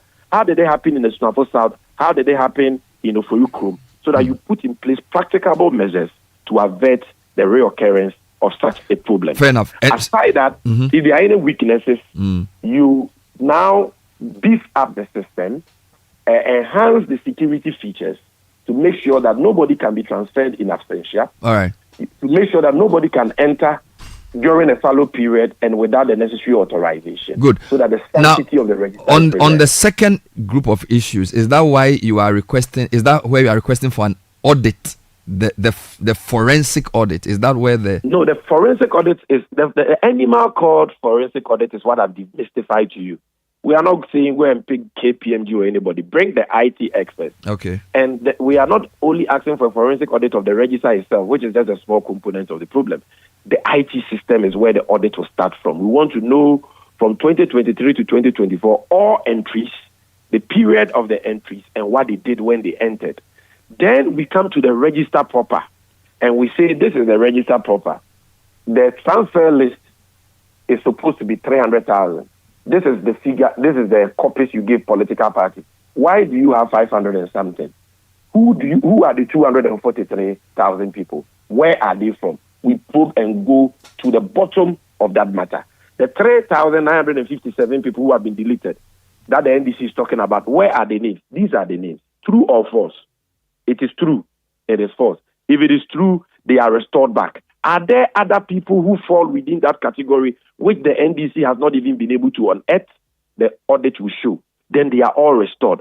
All we want is that on election day, every registered voter, whether they want to vote for Bawumia or John Mahama or Butterfly, they should get the opportunity to vote for their choice. The people should decide who the next leaders of Ghana should be and not the EC. Nobody should be disenfranchised. Okay. Is this too much to ask for? Fair enough. If you don't have anything to hide, why will you be afraid of a simple audit like this? So let me just get the end game. So are you going to make a petition to the chairperson? Are you going to use Parliament? Well, today we are what's the presenting plan? petitions in all 16 regional offices of the EC. In Greater Accra, we are going to the headquarters to present the petition to the chairperson. We hope to see her. We hear she intends not to come to work today. Madam Jimenza, you are in Ghana. We are paid with our taxpayers' money, and you are the constitutional officer responsible for all these things. You must report to work today, and you must be ready to receive our petition. And if you are inclined, have a productive engagement with us in the presence of the media. Okay. What we are asking for in 2015 October, I will share the story with you. Jimenza, as head of IEE, called on the Charlotte Osei-led EC to allow for an independent audit into the register. As for Jimenza, she even said that a reputable company should be contracted to do the audit, and that the EC should not think about cost because the right to vote was more important. So are you also going to agree to a company doing the audit, or you don't think that's necessary? We are open to a reputable company doing the audit, but with participation of all the political parties, like it was done in 2016 for them when the MPP made allegations that there were over 80,000 Togolese on the register. Charlotte said they didn't brush it aside. The Justice VCR AC Craft Committee was formed, and they went into the issues. They audited the register. They heard everybody. So we can get a reputable company, okay, that all stakeholders will have confidence in. All right. But all the political parties should be able to have their IT reps as part of that investigation. There's a final comment. Reasonable, yes. Well-meaning Ghanaian, as I said. There's a final question around the way the protest will go and safety and security. How confident are you in your engagement with the police and also with your supporters and those who come to the protest that this will turn out peacefully? Then this is a law-abiding party. We midwife this fourth Republican dispensation and the constitution that governs us. And we will not do anything to jeopardize the peace and security of this country. Just that justice is as important as peace. And so we are only asking for justice, even as we call our supporters to order, and we advise them to conduct themselves responsibly as responsible citizens. So we sent directives to all our regional secretariats to ensure that the demonstration is peaceful. All right. We will adhere to the approved routes. We will end at the approved termination points. However, we are here in Accra. We are going to be at the EC headquarters for a good amount of time. Thank you. Sami Jemfi is the communication officer of the NDC National. It's 8:07. Let's bring you to social media trends. It's proudly brought to you by Telecel and First Bank Ghana. Something exciting for entrepreneurs. Prepare to transform your business this September with Telecel. We are celebrating Telecel SME Month, connecting businesses, connecting the woman in business. Engage, network, and learn from industry leaders in our insightful Telecel Women in Business webinar series, as well as the Women 100 Power launch. Exciting rewards in store in our newly launched Red Loyalty for Business. Enjoy exclusive gifts such as phone rewards for new sign-ups, 50% discounts on bills, and so much more. Women entrepreneurs, join our special Telecel Women in Business membership and elevate your enterprise to new heights. For more information, visit www.telecel.com.gh/business.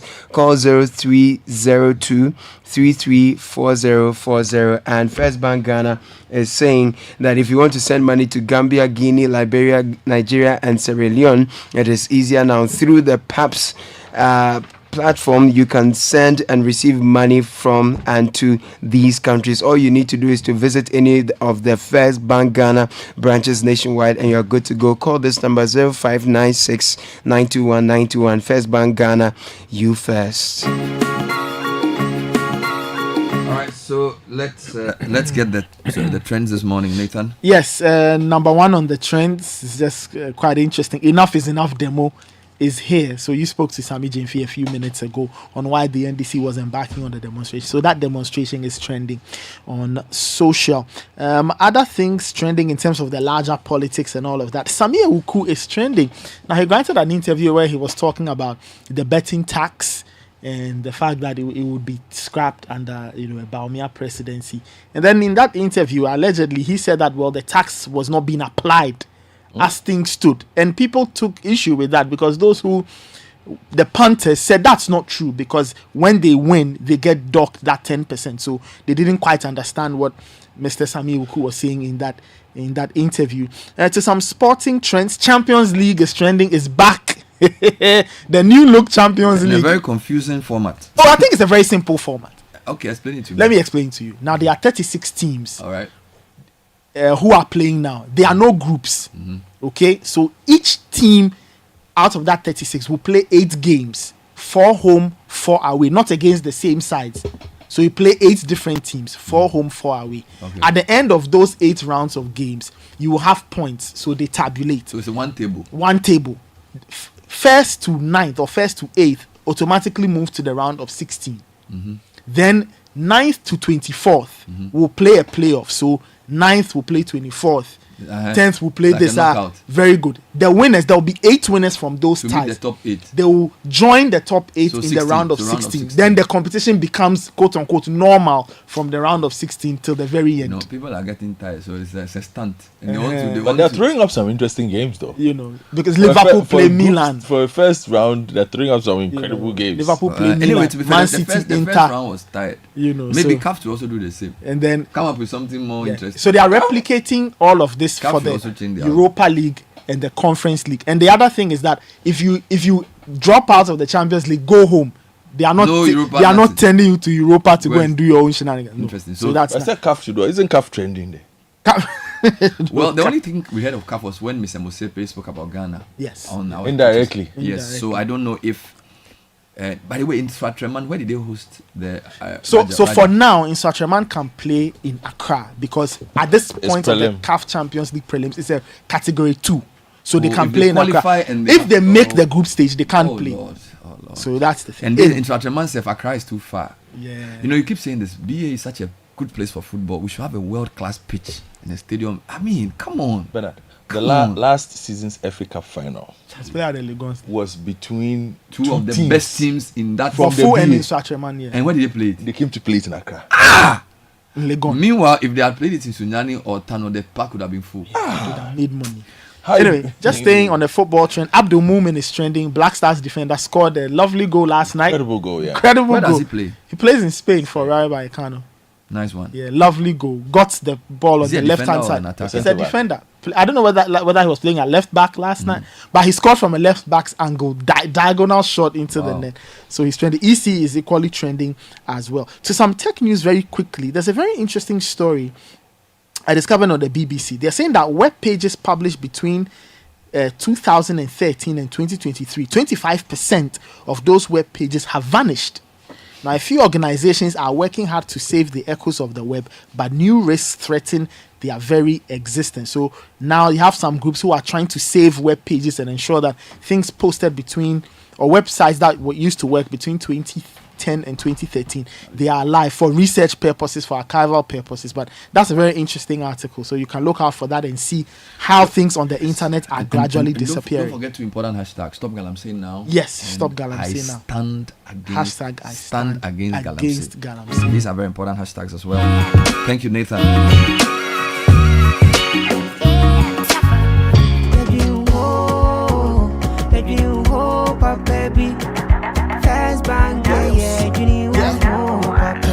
You're looking for a bank to rely on. Let me give you a shoulder to lie on. We do we say to bank be no lie. Only one place where I get my eye on. Make I introduce you all to First Bank, the best services in the world, first rank. Customer service, everything is well planned. I make music, I travel, I sell land. They be my reserve tank. Cause every time I know my money's safe. Universal banking ain't in me here the date. I'm a busy person, me no many time to wait. Now I got to Spain, even when I'm in the States. My me blue shirt. But tell me office a chilling, but who cares? Cause I bank with the best. I'm lucky, I'm too blessed. When it comes to First Bank, it's too west. Everything is you first. Nobody feed you, I'm like us. First Bank will treat you first. Treat you first. Think about you first. Think about you first. You first. First Bank. Kind of way, tell us how the more money promo now, Everybody likes money, but what do we like more than money? More money! Join the Telecel More Money promo and win money, more money, and even more money. Simply opt in for free and reload your mobile and broadband and be the lucky winner of the 1 million Ghana cedis grand prize. Also win cash prizes of up to 3 million Ghana cedis in the daily and weekly draws. Opt in for free by dialing *500# or send WIN to 500, or you can opt in on the Telecel Play app. The more you reload, the higher chances of winning in the Telecel More Money promo. Keep loading, win, and be a millionaire. Telecel. Connecting energies. Terms and conditions apply. This promo is regulated by the NLA on the Caritas Lottery platform. Join the conversation on the Citi Breakfast Show on Facebook at facebook.com/Citi97.3, Twitter at twitter.com/Citi973, and Instagram at instagram.com/Citi973 with the hashtag CitiCBS.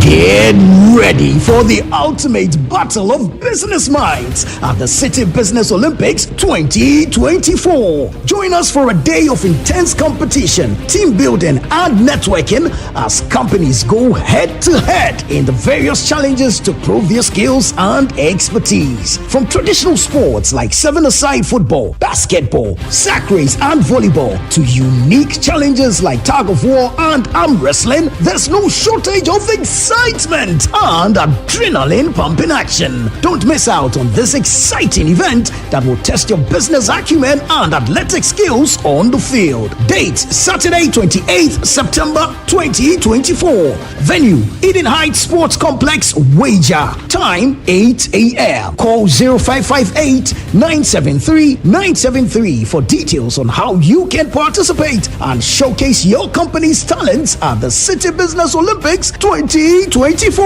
Get ready to compete, collaborate, and conquer. The Citi Business Olympics 2024 is powered by Channel 1 TV with support from 97.3 Citi FM and proudly sponsored by Beaver Beverages, Blue Jeans Energy Drink, Bethel Logistics, experts in shipping logistics, and Lozati Lozenges from Unicom Chemist Limited.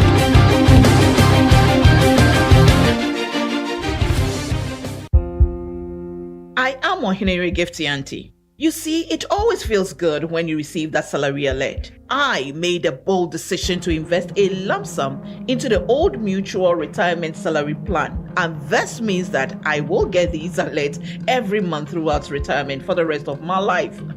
You too can retire on your own terms. So invest a lump sum in the Old Mutual Retirement Salary Plan today and enjoy guaranteed monthly income for life. Call Old Mutual on 050-453-4333 or visit oldmutual.com.gh to sign up today. Old Mutual, do great things every day.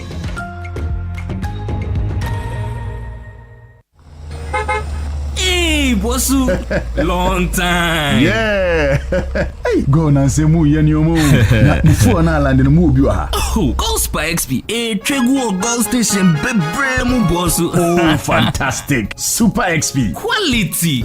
Super. Gold Super XP. Bosu, ube feel. I like that. Gold Super XP. Quality fuel that brings you choice and takes you further. Ideal for most vehicles and fortified with special additives to help your engine perform better and consume less. It's available in many Gold stations nationwide. Gold Super XP. Woofilia. Ha! Woofeel. Goil. Good energy.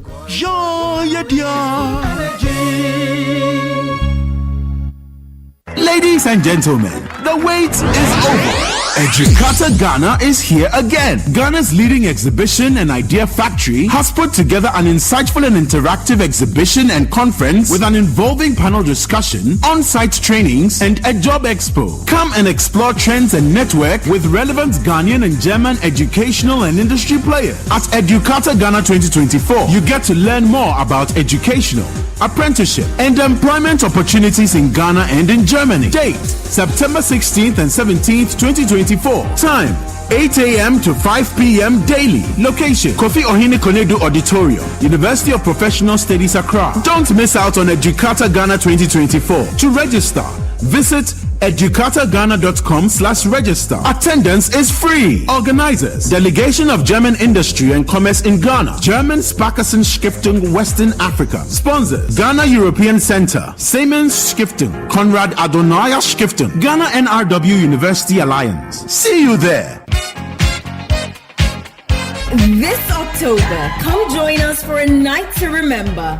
The Old Swesconians Association cordially invites you to the annual All-Year Groups Dinner Dance. Yes, the date is Saturday, the 12th of October, 2024, and the time is 4 p.m. through till 8 p.m. I can't wait for the dinner dance this year. It's always so much fun. And the venue, it's at the Channel 1 TV Gardens. It looks so amazing. Yes, Swesco will be at the Channel 1 TV Gardens in Chesano, Accra. For just 500 Ghana cedis, you can enjoy an evening of delicious food, great music, and unforgettable memories. Don't miss out on this exclusive event by the Old Swesconians Association. Reserve your spot now. To purchase year group tables for this glitzy Swesco event, contact Ernest on 0244-940-493. Gather your friends, mark your calendars, and get ready for an incredible night at the Old Swesconians annual All-Year Groups Dinner Dance. See you there. Old Swesconians Association annual All-Year Groups Dinner Dance. It's October 12th, 2024. Join us for a night of celebration and nostalgia. RSVP today. Swesco. Semper Cum Optimus. Swesco. Always with the best.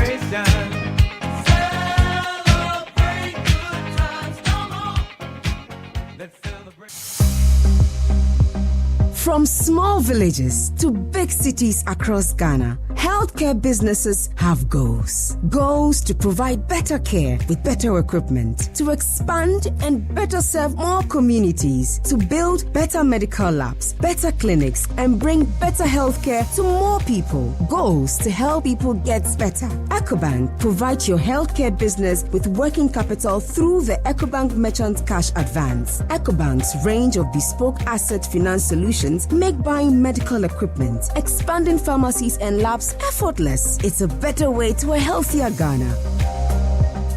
Open an EcoBank account for a healthcare business now. Contact EcoBank via 0800-003-225 toll free or businessassist@ecobank.com for more.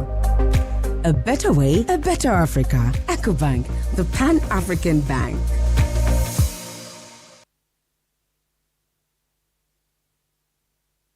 This is the Citi Breakfast Show, the city's biggest conversation. The Citi Breakfast Show. Rise above the noise. Think about the future children. Mankind wicked and wild.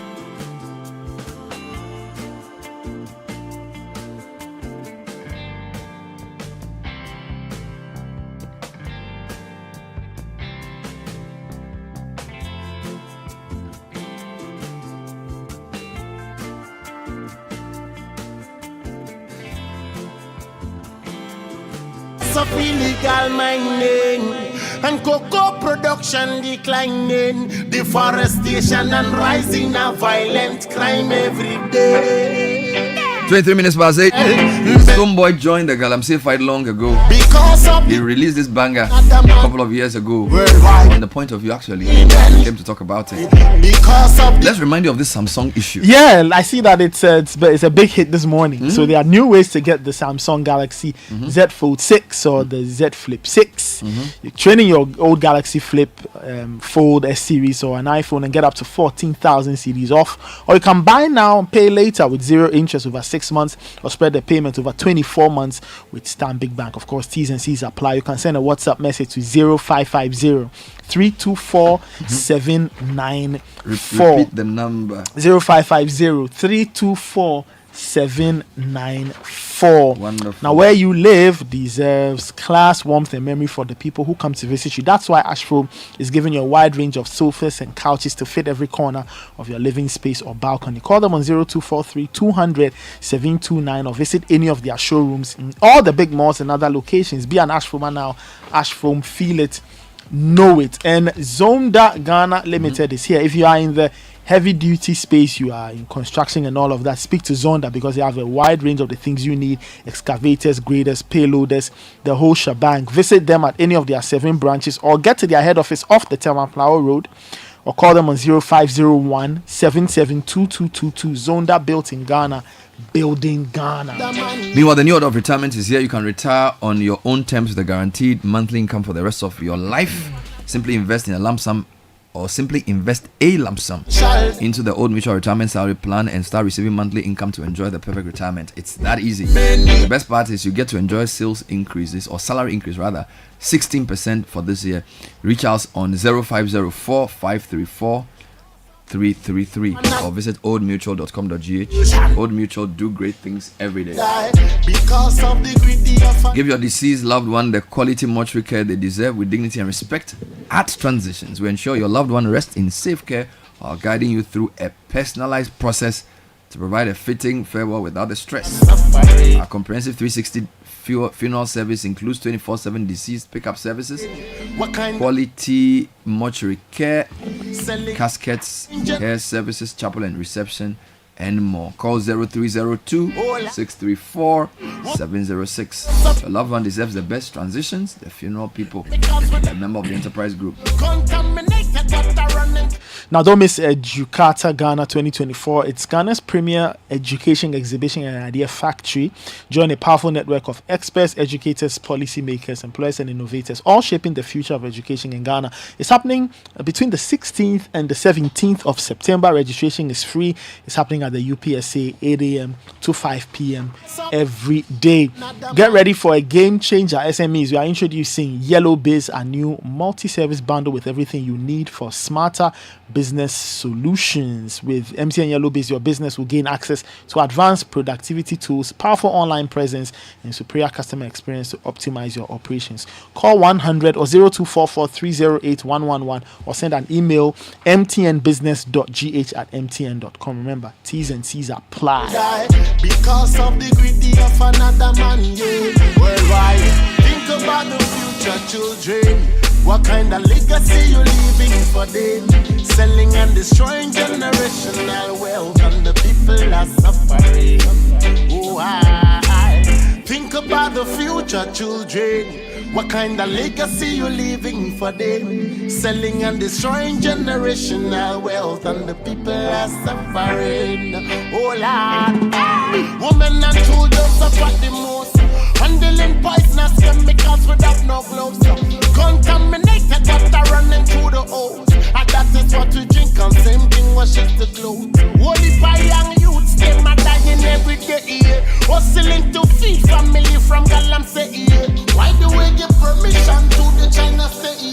The price that we pay is not. All right, so 8:27 Citi Breakfast Show. So this morning there's a demonstration organized by the leading opposition party, the NDC, the Institute of Democratic Governance, and the Civic Forum have issued a joint statement, and I want Nathan to give me some highlights of the statement, which is in relation to the issues raised by the NDC and also the need for a peaceful protest. Okay, so the Civic Forum Initiative, like you said, it's made up of key civil society organizations, including IDEG, and they've put out a statement. Now, the statement, of course, highlights the fact that the NDC has raised issues over errors and discrepancies in the voters register, and the NDC says that if these things are not resolved, they could undermine the credibility of the polls.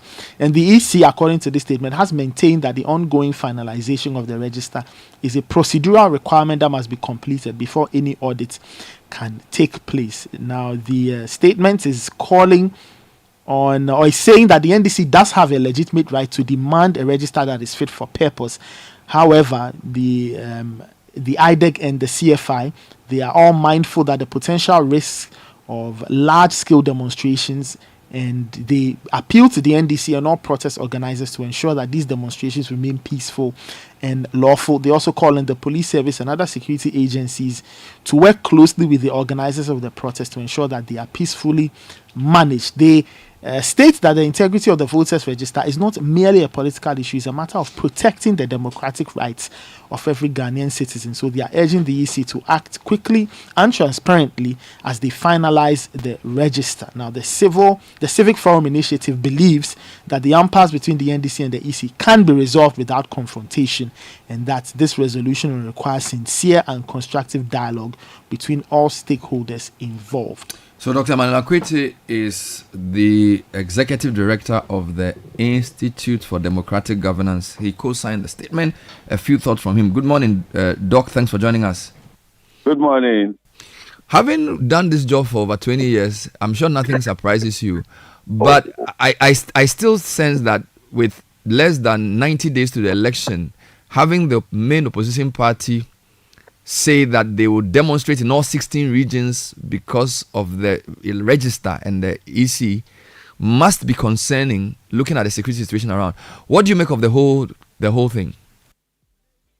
I think probably not so much a personal view, because IDEC hosts the CFI, and the CFI chair, Dr. Angela Damnabwaji, and others were all in attendance. Various institutions, I can mention many of them, who attended this meeting. So there was a general concern that, yes, we recognize the right of citizens to demonstrate.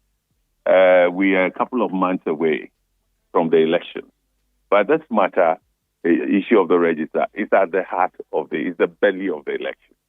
And if we could find a way to appeal to the two sides to come to the table eventually. We felt it was too late to persuade the NDC that this thing, don't demonstrate, negotiate, and so on. But then there were also those who said, look, but the police appears to be ready to handle the demonstration. They've given permit.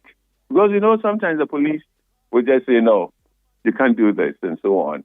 But this time around, the police said, go ahead. So in that case, it became important for us then to address the issues to the two parties, to the two organizations, that, yes, you can do the demonstration, but we do not think it necessarily resolves the issue, the impasse of an audit, whether it's an external audit, international forensic, or what name you give to it, for the confidence to be built, for some level of confidence to be built into the register on the part of NDC, but probably not just NDC. Every citizen wants to be confident about the numbers, what the register is, the register that will be laid out for the elections.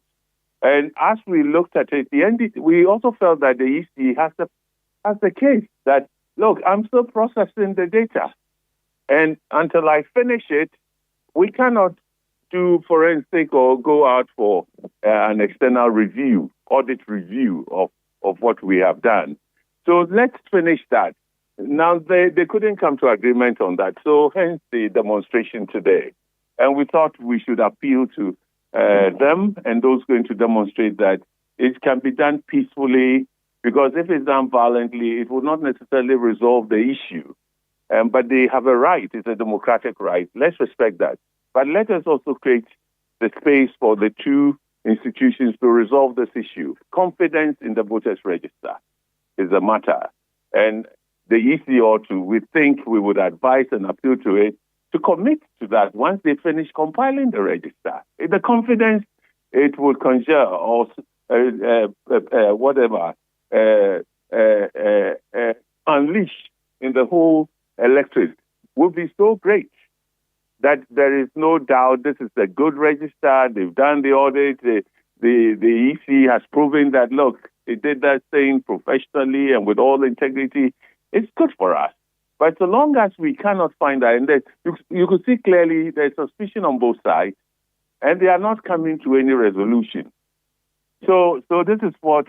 Okay, so let me understand your position on both sides. On the side of the NDC, you're asking that the protest obviously must be peaceful and respect the laws.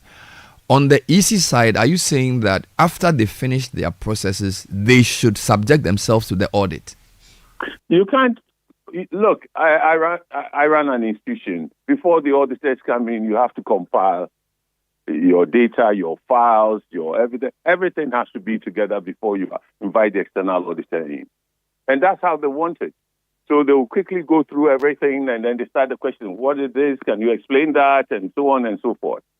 So in the middle of processing, we've never had a situation where when we are putting the files together, the documentation and so on, the auditors just spring in and say, hey, we want to do this, we want to do that. That's not the audit process. That's not the audit process. But I tell you, once they come in, they dig and dig deeper. If they can't find this document or that, and there's a discrepancy, you have to explain. Even sometimes midway, they would have a meeting with the executive director, and so on. And they're right. Everything is on paper. You see, so with that understanding of the audit process, if we use the audit for voting, that's how we understand it. That still documents have to be brought together. But, audits generally are done, for example, for institutional audit at the end of the year. Then they come in to do it because it has to go to the donors for them to know the state of running the institution, the monies, and so on and so forth. So the process ongoing as it's incomplete or hasn't been finalized, is unusual to have audits taking place. But do you think would there be enough time between now and voting for the process to finish and for the audit to be done before voting on December 7? Oh, I think it is, because they did some in 2008. You recall the issue of Kumasi bloated register and various other places. And eventually, NDC at that time also called for an audit. And the auditing was done, but quietly. And then they came out to say Dr. Farijan got somebody from an international audit firm. I can't remember, but my mind tells me KPMG or something. We can find out. And indeed, I thought that maybe he wouldn't want to speak, but he's the only person, Dr. Afarijan, former chair, who has had an experience with this kind of demand and how he handled it to build confidence enough in the opposition party and to lead them to the polls. You see, so maybe we can learn from there, and I do not have his insights or expertise. Okay, but finally, based on all you know about the way we do things in Ghana, how confident are you that cool heads will prevail at the end of the day? Oh, I think if I'm using the 2008 elections, cool heads prevailed when the audit report came out. You see, when you allow the auditors in, you can't ask for audit and also suspect them or reject them. Okay, so I think the process of bringing the auditors together, it's important. The EC has its own internal memory and practice that it could look at and maybe improve it in the context of 2024. Okay, now we've done biometric. When they did the first audit, we didn't have a biometric system. It was more technology. And now this time around, they have more sophisticated data. And that is why if they want to do it quickly, they can. After they've finished compiling the register, because they said they open up for verification and they are doing work on that. The question is, will the EC want this to be resolved quickly to build public confidence in the data that will be used for the election? And if so, then it will be interested in doing it so quickly. It knows its calendar and the spaces it needs to finalize things. So the earlier we resolve this impasse, the better it is for us. And we shouldn't, if it hadn't been two duopolies, giants, and they mobilize and so on, any small party probably would be inconsequential to EC's position, because could they mobilize the people? But this is not. And before this, the NDC for a greater part of this term has not really been going to IPAC with a lot of grievances. I think because the EC has done it before, it must find a way. So long as it's moving the electorate, the public is interested in the matter. It should be able to resolve it. So we move on and have a peaceful and credible elections and be acclaimed and move on with our development. Wonderful. That violence or whatever. And thank you for talking to us, and thank you for your work as well. Dr. Manakwete is the Executive Director of IDEC, and they signed a statement with the Civic Forum, who are asking for cool heads to prevail, asking obviously for the protest to take place in peace, and also that within the time frame, the audit should be done if the EC finishes what it's supposed to do. 8:39, Citi Breakfast Show. We'll go back to the Galamsey point shortly. You can send us your comments on 054-998-6996. Read a couple of quick comments before I change track this morning to the unending story of mining. And if you didn't follow, yesterday we held a 6 hour, started from 10 a.m., ended around 4 p.m. Probably more than 6 hours. 10 a.m. to 4 p.m. is how much? 6 hours. Yeah, 6 hours. Where we had over 23 different bodies standing against Galamsey, making statements live on air, and asking for the same thing: declare a state of emergency, moratorium on mining near water bodies, mining in forest reserves. LI 2464 must be repealed, and then have a plan to reclaim our destroyed land. What we're going to do is we're going to take you into two critical areas in the Western North region and the Eastern region where voices against Galamsey are gaining traction. Akwesi Ajenim brought a report to us. We'll bring you that report. I was in Achim Esuo myself, speaking to some community members who were up in arms against Galamsey and the types of mining that is taking place. And indeed, the use of the word Galamsey has become how shall I say it? It's become like something we use in normal parlance. But the kind of thing I saw is not. Yeah, you have 13 excavators on land, so that's really medium-sized mining by a well-organized group. All right, so not to be confused necessarily with like small-scale mining where people are going into abandoned pits to look for what is left. This is really a large corporate thing that they're doing with the size of the machines they used and the level of destruction and the vast tracts of land.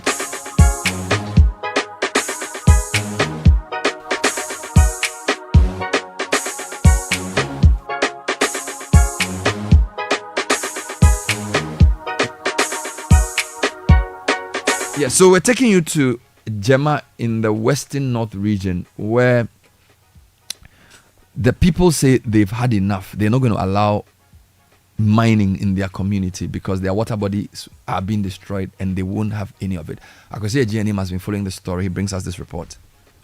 Jema is a prominent cocoa growing community in the Awin municipality of the Western North region, where many locals rely on cocoa farming for their livelihoods. Upon entering the town, a large sign that reads Jema No Galamsey greets visitors, reflecting the community's firm stance against illegal mining.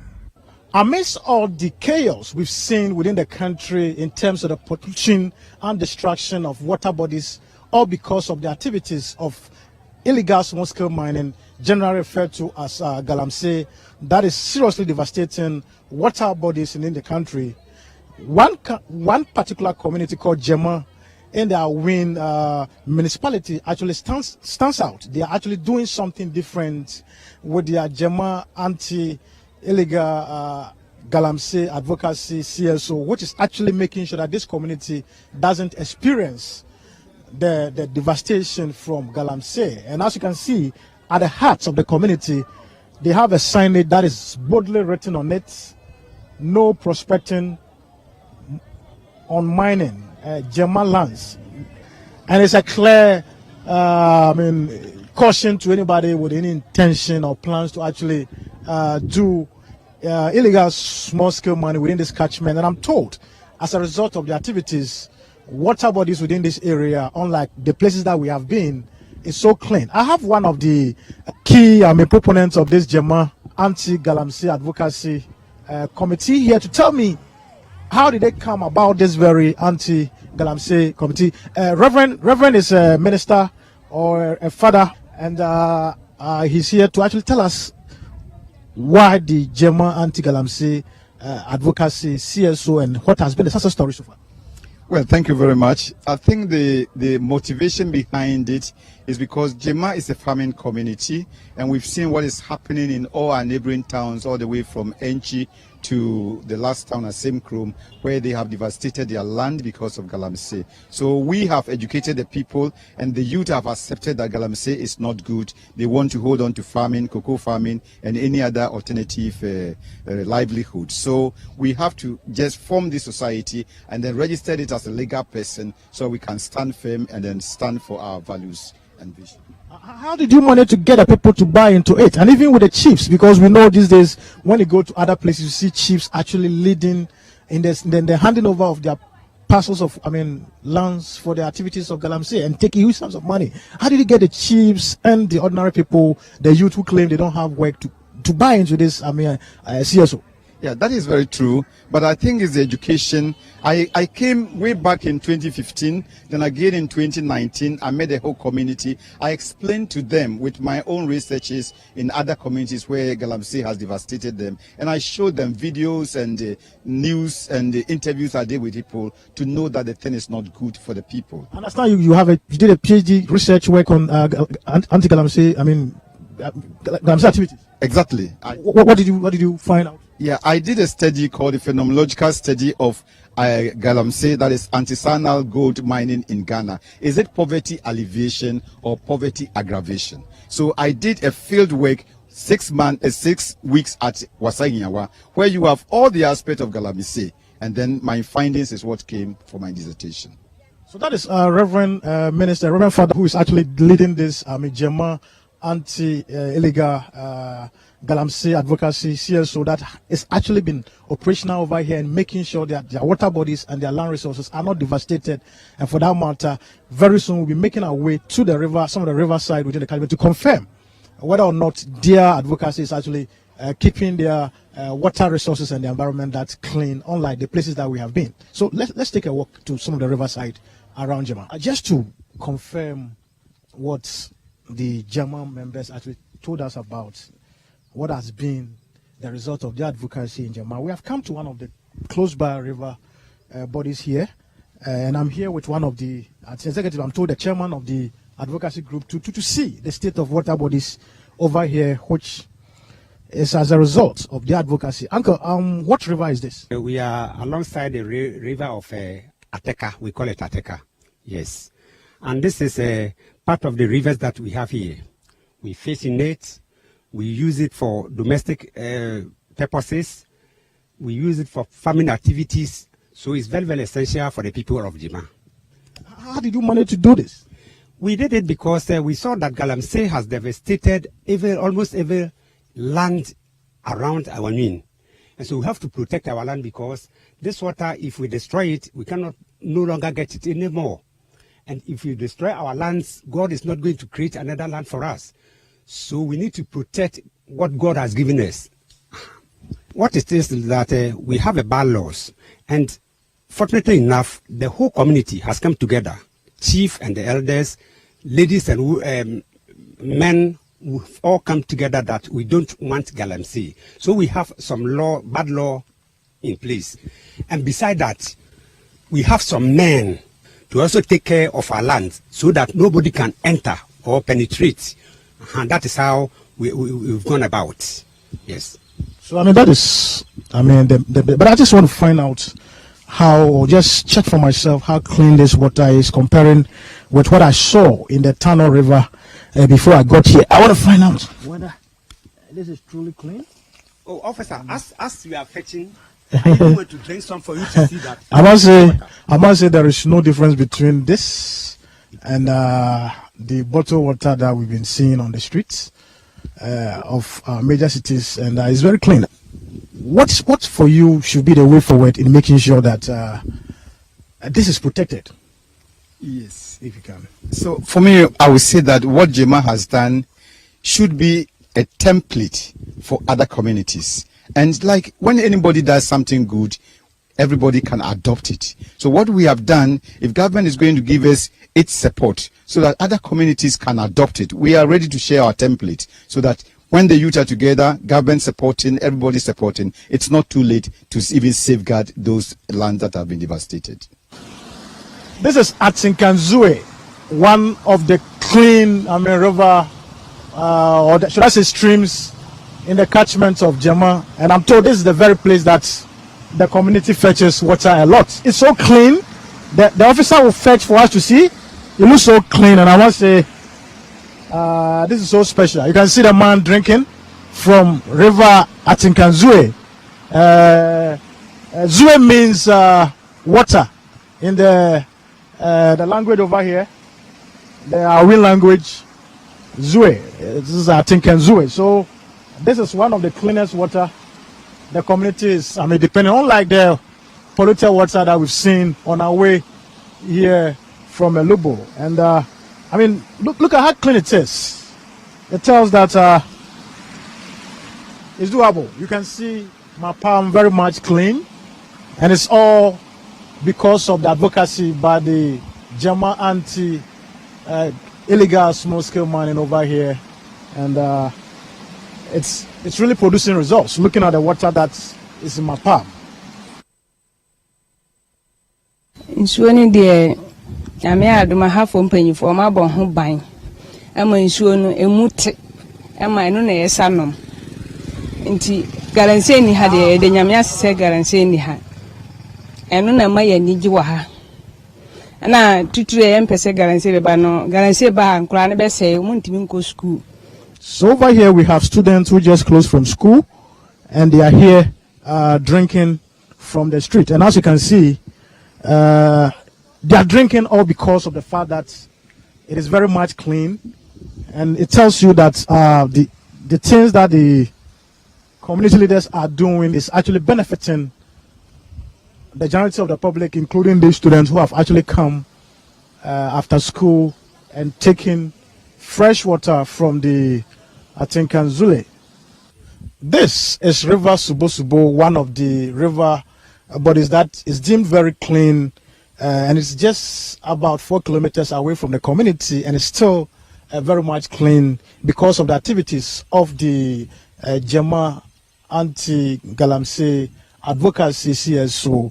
And I just want to over here to check if it is truly clean, and so I'll be fetching it. But I can say that as I'm fetching, I can see, fishes or fingerlings very much under the water. And look at it.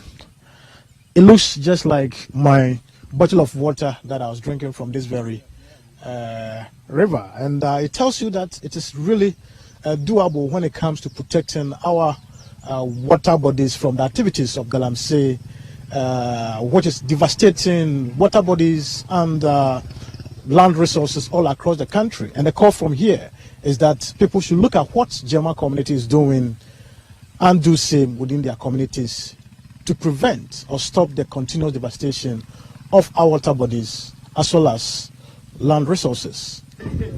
So I'm here with some of the youths here in Jema to find out about their take on this whole anti-Galamsey advocacy that is going on over here, that is helping to protect their water bodies over here. And I just want to find out from them whether they also share this idea. Uncle, you're frozen. Roger, Flamankwa. Amankwa Matis Esa say the Galamsey the moon into Moko baby boys say the Galamsey no more. Mumu Adana Mumu position is it? I say engine to say Galamsey, I Galamsey Biawa. I didn't tell you. I back by from Elibu to Anti Bimuji to Bajimasi, the area is engine to soon over say soon and I am anti engine to say away. Yam Galamsey because Yam Pessay so best said because you so high clean Pessay say. Ye paid the way in Sony City Galamsey I sent for baby assassin among of baby. Ashram baby near my baby. See the Yam Galamsey. Man say, Osha, Coco no. I say, oh no, to me, a boy will never be so. Sabi, ye and Crowd Campo, ye my men never panum, ye and anum, and no more share ya, my Sabi, Cavache, ye baby do sample so we. It is Sabi Segamse Basanka, ye compare Sabi and Crown Campanca, Badista, Coco, Copy, Yabi. Sesania Crana, Yetimi Codasa, see Timi Jacoco, Manie. Yetimi bre etimi nyeska kaka sabe ye de ho to Galamsey so anka bade stamp kwa nye tibiani anka tibiani na sei anka se ya ebasa enenam ha sister kokonti sesia yetimi ye bibia through our local FMs over here, and we are educating people concerning about how the Galamsey is harmful to human health, especially our farmland and everything that's supposed to be for humanity. So we are educating them, and we are still continuing to educate them. And we are also heading towards, by the power vested in us as assemblyman, and we have the category we have combined with the police over here, because we have a police station in our community here. I've combined with them, and I also sit down with them and talk to them that we don't expect that thing, and we don't want it. So we don't want anybody to come here so that you come and bring either his or her machines. If we see you, we will never spare you.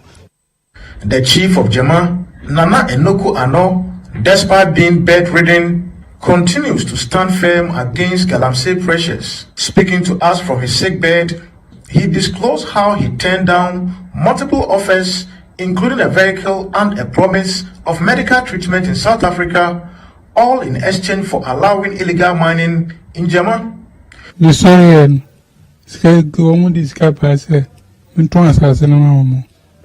First one, only 2.5 billion. Now, bidder. The Scanomodebano, Misha, Masana, about 3.5 billion. Now, the Gumuku, Mtebu Soa, Ademwa. Namasemenje.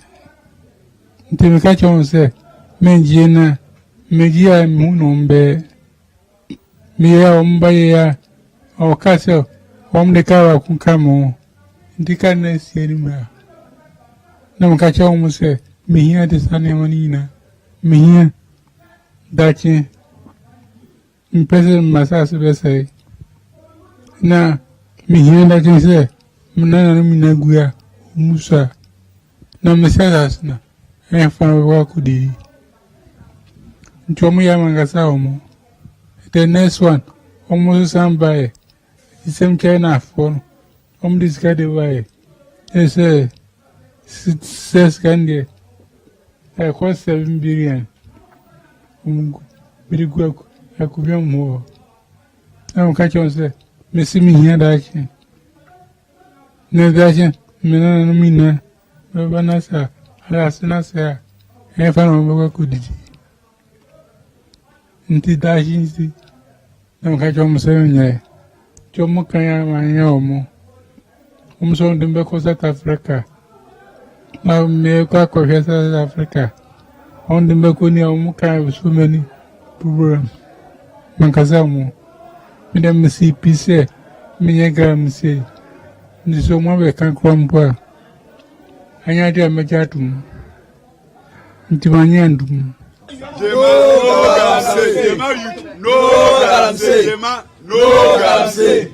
So that is the clarion call from the youth and people of Jema in the Western North. They are saying that any attempts by people with power to impose Galamsey activities anywhere within the Jema community will be met with the toughest fight. For Channel 1 TV News, I'm Akosej name Jema in the Awin municipality of the Western North region.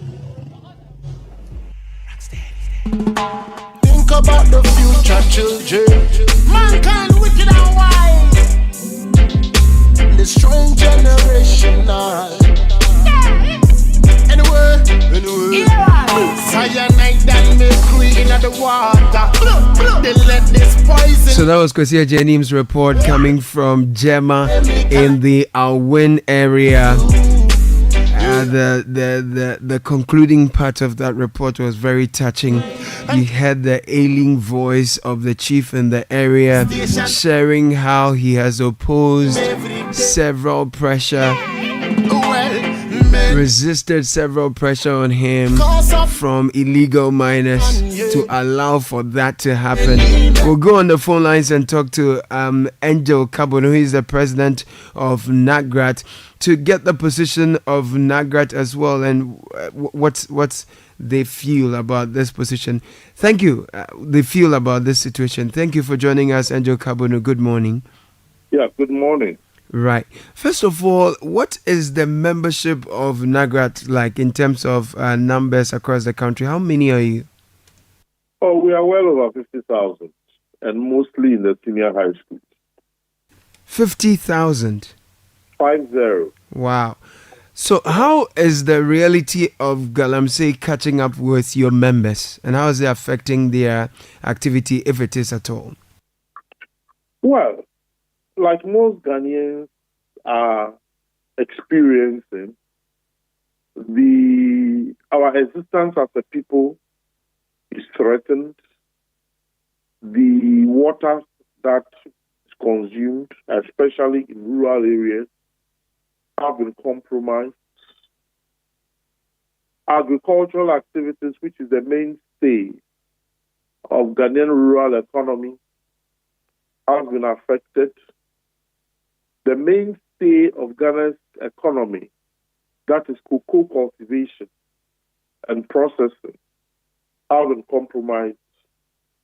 Hence, you see the wranglings in the cocoa sector with very unattainable policies and suggestions, all because farmland that usually produce cocoa have been tempered with.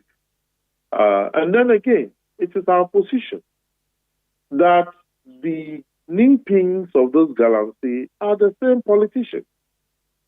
So you are not surprised to see political activists being the people trying to thwart the effort of the galvanized social move against Galamsey. Look, our position is this. Small-scale mining, the fact that there is a tag called small-scale mining does not automatically mean that the small-scale mining is being done right. When small-scale mining is being done wrong, then it comes to the level of Galamsey. When you give licenses to people to embark on small-scale mining, it doesn't automatically mean that what they are doing is right. The second point, who is the beneficiary of these mining activities? It is not the people of Ghana. It is the few political clique, who have the wherewithal to purchase machines, to employ young men and women, to engage in the destruction of our environment. So they are just the beneficiaries, and they have sacrificed and mortgaged the mass majority of people so that they can be beneficial. So they go and buy Wrangler vehicles, Tacomas, dress like American cowboy, and then back on show us on the streets of Accra. That is all there is to it. That is all there is to it. We are calling on government. One, when you find yourself in crisis, you take measures to stop the bleeding. So you ban all small-scale mining activities nationwide. Call for the withdrawal of all machinery from the bushes, forests, and the rural areas. Two, identify men and women who have engaged in this illegality and punish them according to law. Three, stop immediately the issuance of licenses for prospecting of gold or whatever it is, and also for mining in this country. Suspend it immediately. And the last point that we want to hold is that the government should know that they are transient. They are not a permanent institution, and they should not create the impression as if we need to ask permission from them before we stop small-scale mining in this country. And don't forget, in rural mining communities, students are not even regular in school because they see and that engaging in Galamsey and small-scale mining activity brings them immediate money more than they can ever dream of as students. So it is even affecting the regularity of students in the classroom and teaching and learning activities in the schools. So NAGRAT believes that as many other civil society organizations and faith-based groups have demanded, one, there should be a withdrawal, all activities related to mining, whether legal, small-scale mining, all of that should be banned. Then people should be punished, corporates should be punished according to law. Government should cease issuing licenses, and then we do not need government's permission to I don't know. What's the point? The fourth point you made, kindly reiterate that. Yes, that we don't need government permission to ensure that our livelihoods are sustained and protected. Very well. So, in the case of the sale of SNIT shares to Rock City, we saw NAGRAT. You threatened to embark on nationwide demonstration and all of that. Are we hearing clearly from you in this instance as well that you join other organized labor groups to demonstrate if the time comes government fails to listen to these demands you're making? Absolutely. We are an integral members of organized labor, and we were part of the drafting of the communique that was issued a few days ago. And we hold fast to those principles that we will be. In fact, we are even calling for demonstration and a withdrawal of services until the government listens to the people. Very well. Angel, we are learning of a stakeholder meeting with organized labor. This is the ministry trying to engage organized labor in a meeting. We've heard from organized labor. They've said that first, before they engage in any meeting at all, government should place a temporary ban, and then all such engagements will take place. Have you heard of this meeting? And yes. Are you minded? Yes. We got invitation to attend that meeting, and we are very surprised that in the quagmire we want to be talking. This is not a case where we should not be talking. We are talking about livelihood of people. We are talking about children being named before they are even born. We are talking about future health consequences of the type of water people drink. We are talking about people losing their livelihood, which is in agriculture and other activities within the rural communities in the country. And then you say you are from a ministerial committee. What don't we know? What have we not talked about before? This fight against Galamsey, it's not a new thing. So what are we going to talk about? How do you negotiate with anybody when that concerns the livelihood of a people? You don't negotiate. We are talking to you that the water company in this country is saying that the turbidity of the water level is all-time high and globally unacceptable. And you say we should go and talk to people. Look, the fact that someone does have a license does not qualify the person to kill us all. And when we, the people, realize that we are being killed, that license becomes inconsequential, automatically becomes inconsequential to us. Fair enough. So there is no need for a consultative committee to consult on what? Are we going to consult to see the extent to which people died? The fact is that the issues are clear. The media have done a very wonderful job in making the issues clear to everybody. And this is not the time to engage in deodorizing and perfuming the situation as it may be. Fair enough. Many thanks to you, Angel Kabonu. Thank you for talking to us. Kabonu is the president of NACGRAD. Very shortly, we'll welcome our friends from ALX. They have an exciting opportunity for many of you, our listeners. So stay tuned. We'll take a very quick break. When we are back, we'll welcome Nana Dako, country manager, ALX, and Amasaki, marketing manager, ALX. This is the Citi Breakfast Show, the city's biggest conversation. Since inception, almost 100% of Ashesi University students have found jobs, started businesses, or gone on to graduate school within 6 months of graduation. From Accra to Nairobi, London to New York, Ashesi graduates are noticed and are leading successful careers. If you dream of a rewarding life and career, an Ashesi education prepares you just for that. Learn more about applying to Ashesi at ashesi.edu.gh. Remember, admission is ongoing.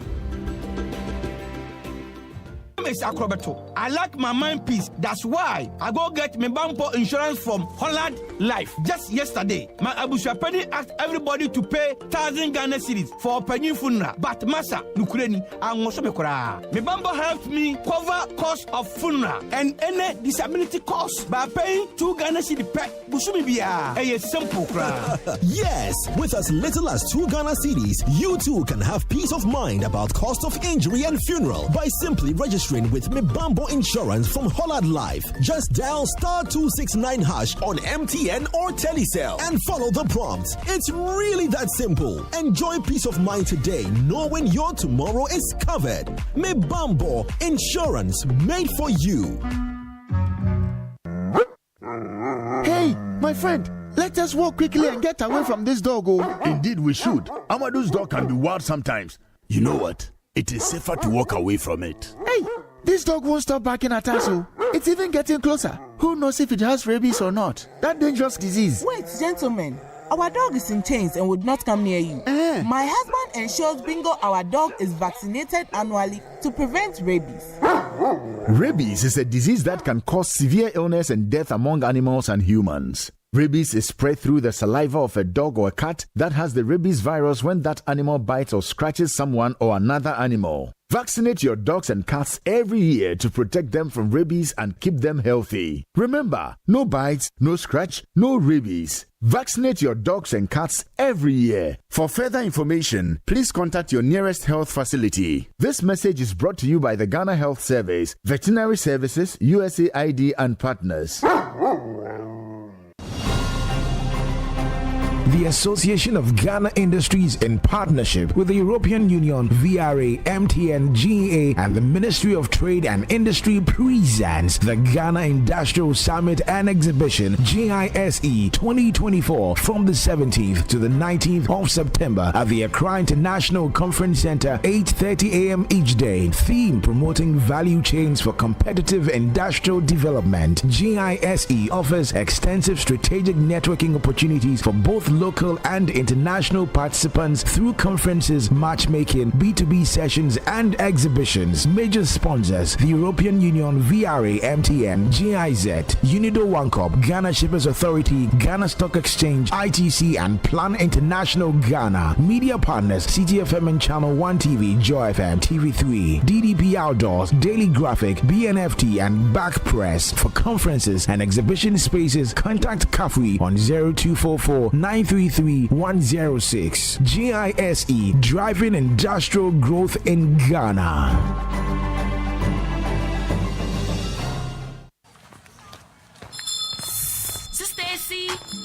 Teacher, don't tell me that Yao is not in school today too. Please, that's why I'm here. He was diagnosed with malaria. Oh my, that boy is missing a lot in class. Don't you have treated mosquito nets? It is the most common and effective means to prevent malaria. I can't. Madam, we now have the new treated net. Really? We all sleep under it. The new nets.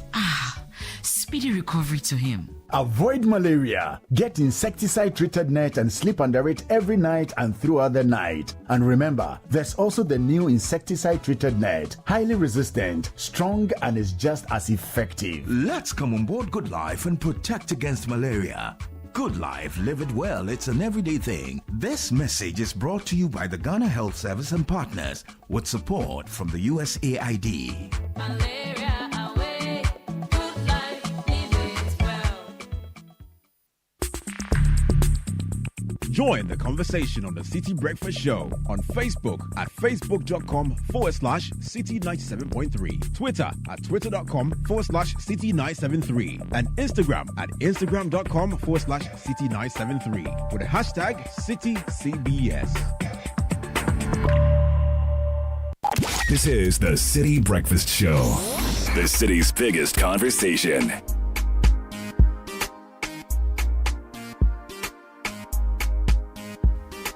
It's 13 after 9. We'll come back to our Galamsey conversation. There's a lot more we need to share. I'm seeing some suggestions. Some are saying, let's look after the chief. Let's go find him. Chief that rejected 500,000 cedis from Galamseyers and rejected offers to be flown to South Africa for treatment. And because of his singular position and the position of some of the youth in the community, their water bodies are clean compared to several others. Very commendable leadership over there. But joining us now, we have Nana Daku or Daku. Anyways. Okay, cool. Country manager ALX, Nana, good to have you. You're welcome. Thank you, Caleb. And then Amasaki, I've not seen you in a while. You're marketing manager ALX. Welcome. Good to have you. Thank you so much, Caleb. Great. Thanks Great. for having us. Wonderful. So let us know more about ALX. We see you a lot on socials. A lot of people are telling us about, oh, ALX, I've applied, I've undertaken this course on ALX, blah, blah. Tell us about ALX and your mission. All right. So, hi, Caleb. Good morning to your listeners. So, ALX has been operating in Ghana since 2022, but we've accelerated our growth more this year. So it's good that you're seeing more of us. Means Amma and her team are doing a good job. A lot of noise in socials. Yes, you are. Yes, you are. But our mission, we've been working together with the MasterCard Foundation in collaboration with them, and is to enhance employability in Ghana. We started in Kenya in 2018, but now we've expanded to 8 other markets, Ghana inclusive. And what we're focused on is educating the youth with tech skills. If you look at the global market is heading more towards employment in tech courses or in tech opportunities. So ALX, since we started operating in Ghana, we focus on how do we train people in these tech courses. And since the beginning of the year, we've had close to 80,000 people going through our ALX courses. 80,000? 80,000. Across your 8 campuses? No, just in Ghana. Only Ghana? Yeah, we've had 80,000 people express interest in ALX courses. More than that expressing interest, but 80,000 have enrolled in our program. Oh, so 80,000 have enrolled, but you have much more than that expressing interest. Yeah. And you're doing this pathway program as well, correct? What is that about? Tell us more about it. Who's getting to be there?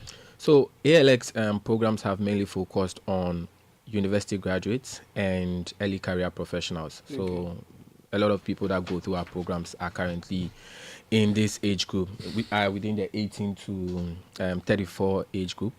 What we've noticed is there's a lot more to do in terms of the education sector, not just focusing on university graduates. So the pathway is our entry into high schools or for high school graduates.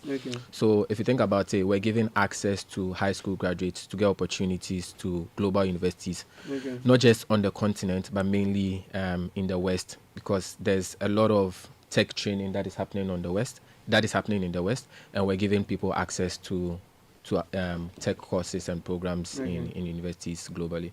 And then to add to that, if you look at the ratio of WASI graduates each year compared to the number of them that gets access to the universities or tertiary institutions, is quite alarming. The trend is that I think about just 30% are able to enter the tertiary institution. So this year alone, we have about 440,000 WASI graduates, but the statistics shows that just about 30 to 40%, best case 50%, enter into the universities. And so what happens to the other 50% don't go to tertiary institutions?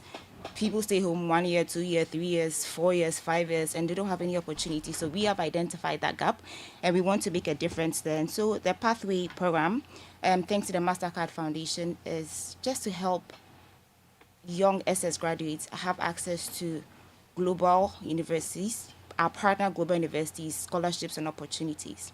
Yeah.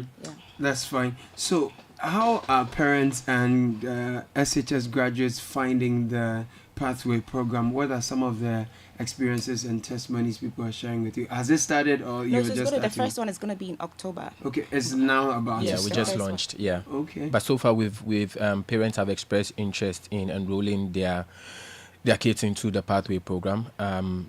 So if you think about it, it's not just going to learn about the tech courses that I've spoken about, but also building on the soft skills and the foundations that are very important in the development of character. So far, since we launched about 2 months ago, a lot of parents have expressed interest. Nice. We have high number of sign-ups for our programs. Wonderful. I'd like to add something. So for Pathway, I think it's a global opportunity to enter. Like it's a golden opportunity for global education, right? Right now, I don't know if you know people who have tried to apply to outside universities. It's not easy. Like, so you need somebody to hold your hand. You need somebody to teach you the ropes. You need somebody to help you have a high chance of accessing these or getting into a program outside, a university outside, right? And also the programs can be very expensive. Like I know people who have actually gotten access to universities outside, but like $40,000, $30,000, like right? But we are partnering with some scholarship entities and also funding partners, right? Yeah, because I see here you're working with MasterCard Foundation. Yes, we're working with MasterCard Foundations, and then also we have other partners as well involved. And then, so yeah, you get access to these funding partners, and we teach you how to access the opportunities so that, your dream will become a reality. You wanted to add a thing or two? No. Good. So now, walk us through the typical journey of a Pathway program applicant. If I am applying, what will the experience be like? Okay, so the program is an 8-month program, 8 months, and like, why is it 8 months, right? When you apply to the program, you get accepted. You have access to our ALX tech hubs. If you've ever been to an ALX tech hub across Africa, from Ghana to Nigeria to Morocco to Cairo, Addis, Kigali, exactly, and Johannesburg. Johannesburg, they're state-of-the-art tech hubs. And once you have access to ALX Ghana, you have access to ALX everywhere, right? You're part of the fraternity, you're part of the community. And something we realized, I was speaking with a friend, and then the friend says, when I got into this university, this person's like one of the best in Ghana, right? He faced imposter syndrome. He thought he wasn't good enough. He thought, like, when you meet the creme de la creme of the pressure, right? Yeah. And so one of the things we are trying to do is that we're trying to build global citizens, right? And to get them to be global standards, so that when you get outside there, you're able to stand on your own. And so we have this program called the ALX Pathway Foundations, Right. and then we have this course in it's called the 8 meta skills, right? You teach you the 8 meta skills, and there's critical thinking, self-leadership, communication. And whilst we are teaching you this, we're also helping you to apply to the program. So how to even conduct yourself during a university interview, how to your applications, your essays, right? So by the time you get access to university, you're very well rounded, yeah. Solid. Yeah, just to add to that, this even comes across in our assessment, right? Going through the application process, which is what you spoke about. That's where the test actually begins. So you know whether you're right for ALX, in as much as we want to help bridge the gap to employability or get people to a lot of universities outside. We also Not everyone is cut for exactly, this, right? Not everyone is cut, but then we also don't just reject everyone. We support you in the process. So Thank you. what we actually do as part of our application, you can request for one of our guides to help you to go through the application process. Because our application is very intentional in that it tests some of the 8 skills that Amma just mentioned, just to make sure that this is a right profile that we want to give an access to our global partners. Interesting, Nana. And we're talking to Nana Dako, country manager, as well as Amasaki ALX. We are looking at their Pathway program. It's an exciting program by ALX together with MasterCard Foundation. This is designed to help high school graduates access global universities, funding, and scholarship opportunities. So, what's the deadline for submission of applications to the Pathway program? Okay, so for the first cohort, it's going to be the 4th of October. The first and only cohort for 2024, right? Exactly. The deadline is 4th October. And so you have at least 2 to 3 weeks to complete your applications. Okay. And I think I'll just talk about the website. Mm-hmm. If you want to apply, go to www.alxafrica.com. Look for the Pathway programs and just click on it and start your applications. If you need any help, you can send an email to ghana@theroom.com and would assist you. We also have Say that last one again. You email. said it too If you need any assistance, you can send an email to ghana@theroom.com and we'll help Ghana you at theroom.com and we'll help you. Also, we have this incredible AI assistant on the website. That's, nice. I mean, she's called Leah. Leah is pretty good, so you may not necessarily need any human help, but if you need help, just send an email to you've just answered my final question, how people can apply and all of that. So thank you. Let's take your final word and we will quickly jump onto the website and start applying. All right. I think it's a great time for parents that have kids graduating from high school. I know some of them wrote their final exam yesterday. So between now till when their WASI results come, this is a great opportunity for them to register for the Pathway program.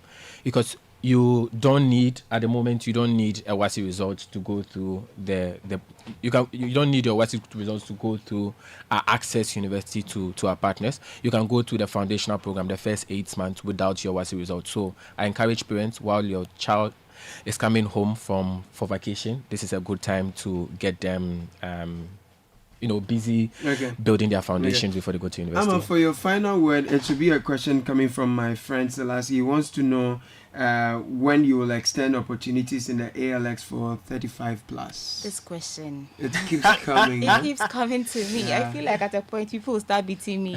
So we are working with a MasterCard Foundation, right? And the age limit is between 18 to 34. However, this year alone, I've had over 15,000 applications from people above 35. The general manager is here. Manager, do something. We'll consider it. Do something. The data shows that there's interest, so we'll definitely do something about it. Thank you. So you heard that first here. We are considering it. Nana Dako is country manager ALX, Amasaki marketing manager ALX as well. Ladies, gentlemen, thank you so much for passing through the program. Thank you, Caleb. Thank you so much, Wonderful. We still have a lot more to deal with on the issue of Galamsey, and a lot of your comments have come through. We'll be sharing them with you. In the meantime, big announcement from the Breeze Ride app. It's that delivery, it's that affordable ride that could be as cheap as 15 Ghana cedis. It's the same app people use to refill their gas cylinder for cooking without stepping out. Now it has the personal shopper in the app, where you just simply get to press the personal shopper, write your list of items you need, name any shop or market or restaurant you want them from, and then the shopper gets you photos plus prices. You confirm them and everything is brought to you without any stress. The Breeze app is on Google Play Store and App Store as well, so download it and try it quickly. Now, Omni Basic Bank is that bank that's always at your service, with ready to assist you with their 24-hour state-of-the-art contact center. Omni Basic Bank is the fastest growing corporate bank and bank of the year 2023. At Omni Basic Bank, we are always at your service. So call us on 0307 086000 or 0302 75855. Visit any of our branches nationwide to open an Omni Basic Bank account today and enjoy exceptional customer service. Omni Basic Bank is at your service. Before we get into the Galamsey, more of Galamsey, Nathan, you have some more information for us. Yes, that is true. Twisco is here. It's the newest chocolate beverage out there on the market. It's from the producers of Cowbell. It's made from premium cocoa powder and enriched with NFL. Start your day with a cup of the great tasting Twisco and power your dream. This ad is FDA approved. Now, Latex Foam is asking you to step into their showrooms and experience the difference for yourself. They've got high quality mattresses and furniture. Don't go and buy pillows or mattresses that will injure your back. You need to do better for yourself. Invest in your well-being. Choose Latex Foam. Otherwise, you do yourself. Call them on 0302231155 or get them online, latexfoamghana.com. Latex Foam is your partner for life. Eden Heights is a well-planned, secured, gated community. They have a great basketball court. I have been there. They have a lovely football pitch. They have a very nice athletic running track, gym facilities and all. And it's delicately styled for your comfort and relaxation. They are behind the West Hills Mall in Wager. So call them on 050-153-1445 or get them online, edenheights.com. Eden Heights, the height of modern living. And Diamond Cement is here. The 42.5 R grade cement they produce is the highest quality cement on the market. If you want something more affordable, they have the 32.5 R grade. Call them on 0244-313-368 or go to their factories in Aplau, Takrady and Buipe to buy directly from them. Diamond Cement, still hard as a diamond. If mobility is a big headache for you, CFAO Mobility is Ghana's #1 shop for all your mobility needs. They are the exclusive distributor of world-renowned brands like Mercedes-Benz, Mitsubishi, and Suzuki. They've been doing this for 115 years, so they've got great expertise. So speak to them on 0302742100 and drive away with much more than just a vehicle.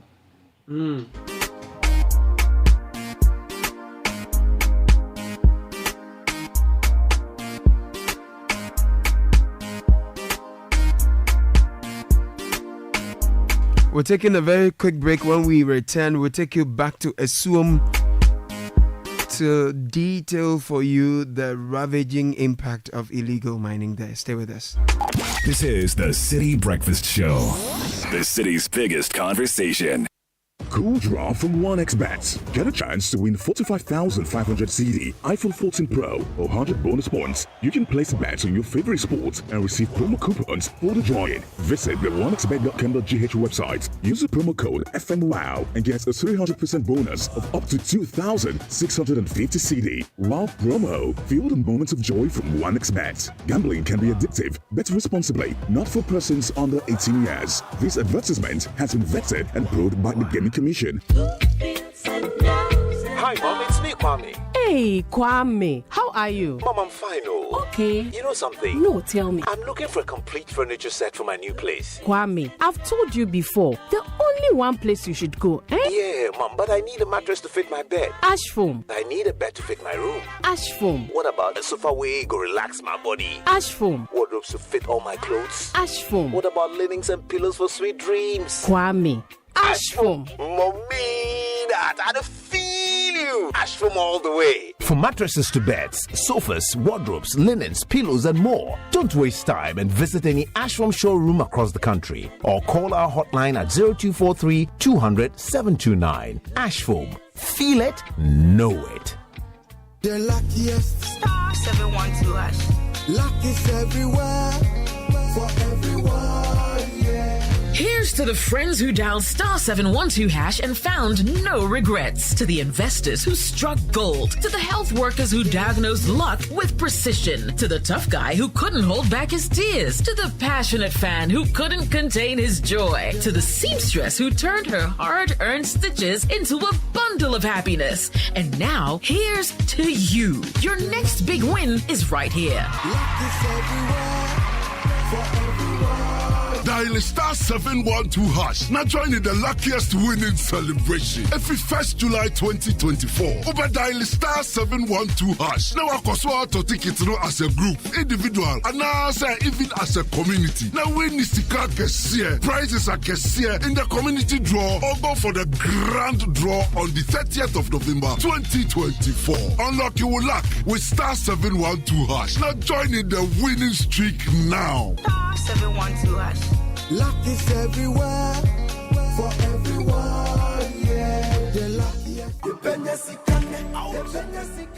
Are you ready for the Serene experience? Join us at Volta Serene Hotel from the 20th to the 23rd of September. It's the ultimate Founders Month celebration in partnership with TravelX. Whether you are coming as an individual, a couple, or with family, we've got the perfect package for you. Enjoy 2 nights at just 2,800 Ghana cedis, or 3 nights at just 3,500 for individuals. Couples, grab your 2-night stay for 4,000 Ghana cedis or 3 nights for 5,095 Ghana cedis. And families, indulge in 2 nights for 6,500 Ghana cedis or 3 nights for 8,500 Ghana cedis. Kick off with a happy hour. Explore 3 destinations. Enjoy live band music, outdoor games, movies, karaoke night, and poolside fun. Don't miss out on the Serene experience. For more information, call 054-139-867, 036-202-8805,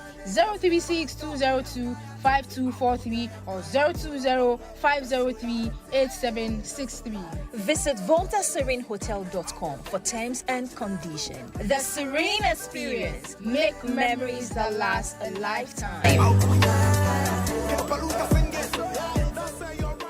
Get ready for the 4th edition of the Ghana Digital and Innovation Week. It is another year to celebrate milestones in Ghana's digital innovation ecosystem. The host consortium, National Entrepreneurship and Innovation Program, Ghana Hubs Network, and Impact Investing Ghana is set to gather over 6,000 attendees, 45 exhibitors with over 40 insightful sessions to propel the growth and development of the country's digital innovation sector. Theme: Innovate Together, collaborating for digital transformation and impact. Join the GDIW in shaping the future of digital innovation on the 2nd to 4th October 2024 at the Accra International Conference Center. Meanwhile, if you're in these 6 regions, Northern, Upper West, Ashanti, Bono East, Eastern and Western region, GDIW train will stop at your end from 3rd to 19th September. Visit gdiw.com.gh. Register to book your seats for free. Let's collaborate for a digital Ghana. Be part of this change. Be part of the future.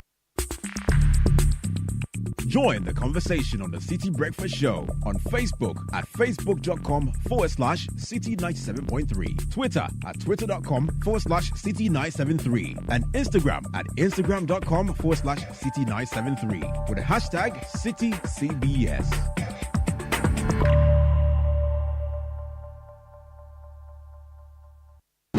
The Citi Breakfast Show. Rise above the noise.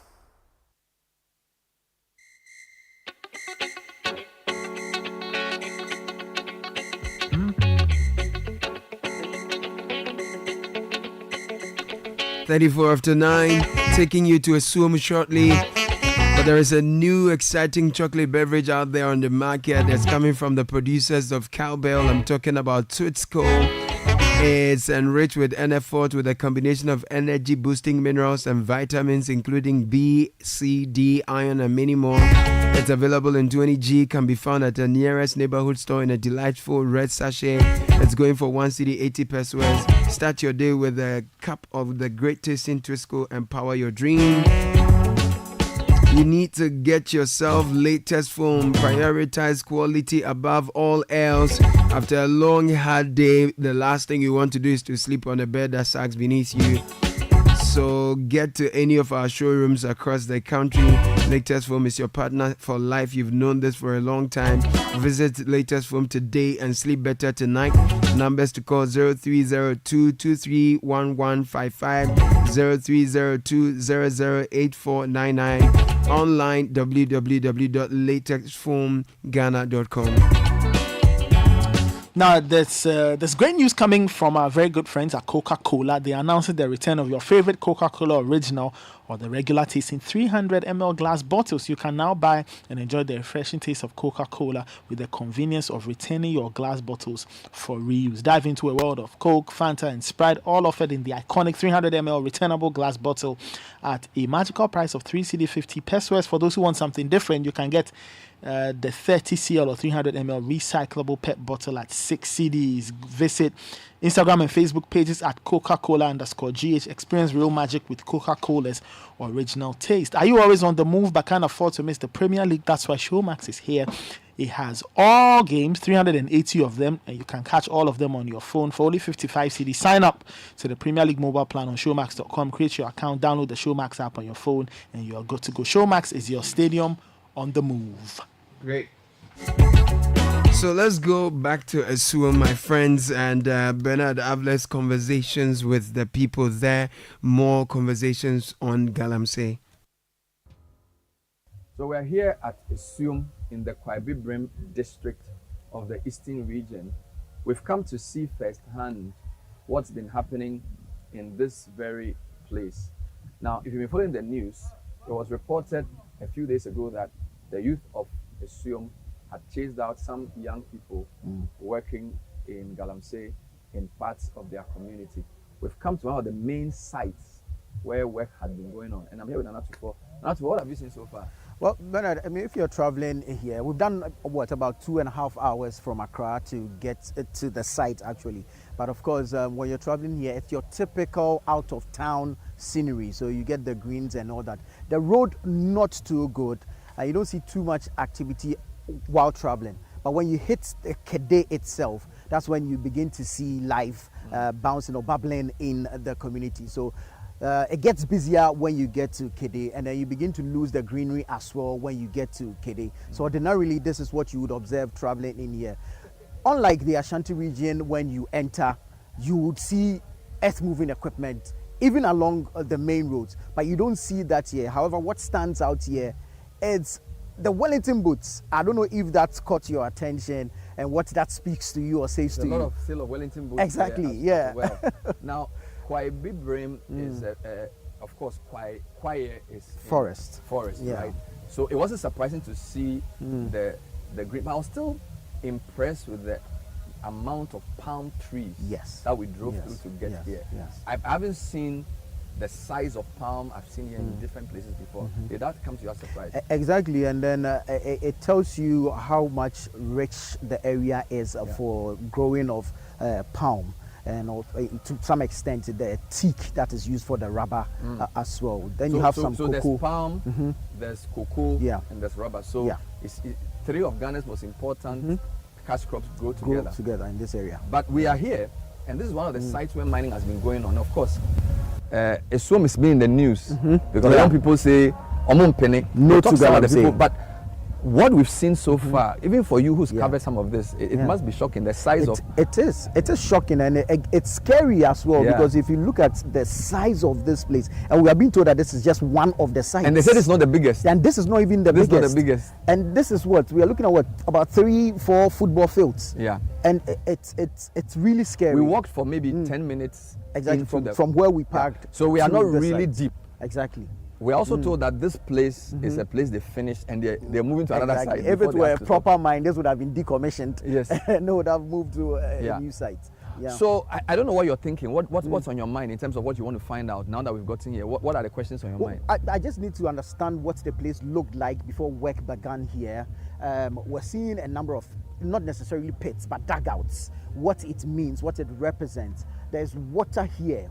Where did it come from? Where is it being channeled? Is there a diversion from a major river? We'd want to understand all that and also get to know, at least ordinarily, if you come here and it's a mining site, the number of people you will see, what type of equipment, machinery you will see here, when are they starting work, when are they closing, and really what type of mining methods they are implementing here. Well, those are the questions on Nana Tufo Boateng's mind. My name is Bernard Avle. I'm here with Nana Tufo. A drive into the deep, that's what we're doing. Our first stop is a place the size of maybe 5 football fields in the middle of a forest at Esuo. We'll speak to some of the people who've lived here to explain to us what's going on here. We'll also go to a site where they have confiscated mining equipment and they'll show us what those equipment are and what they use those equipment for. We have some of the young people of the town joining us.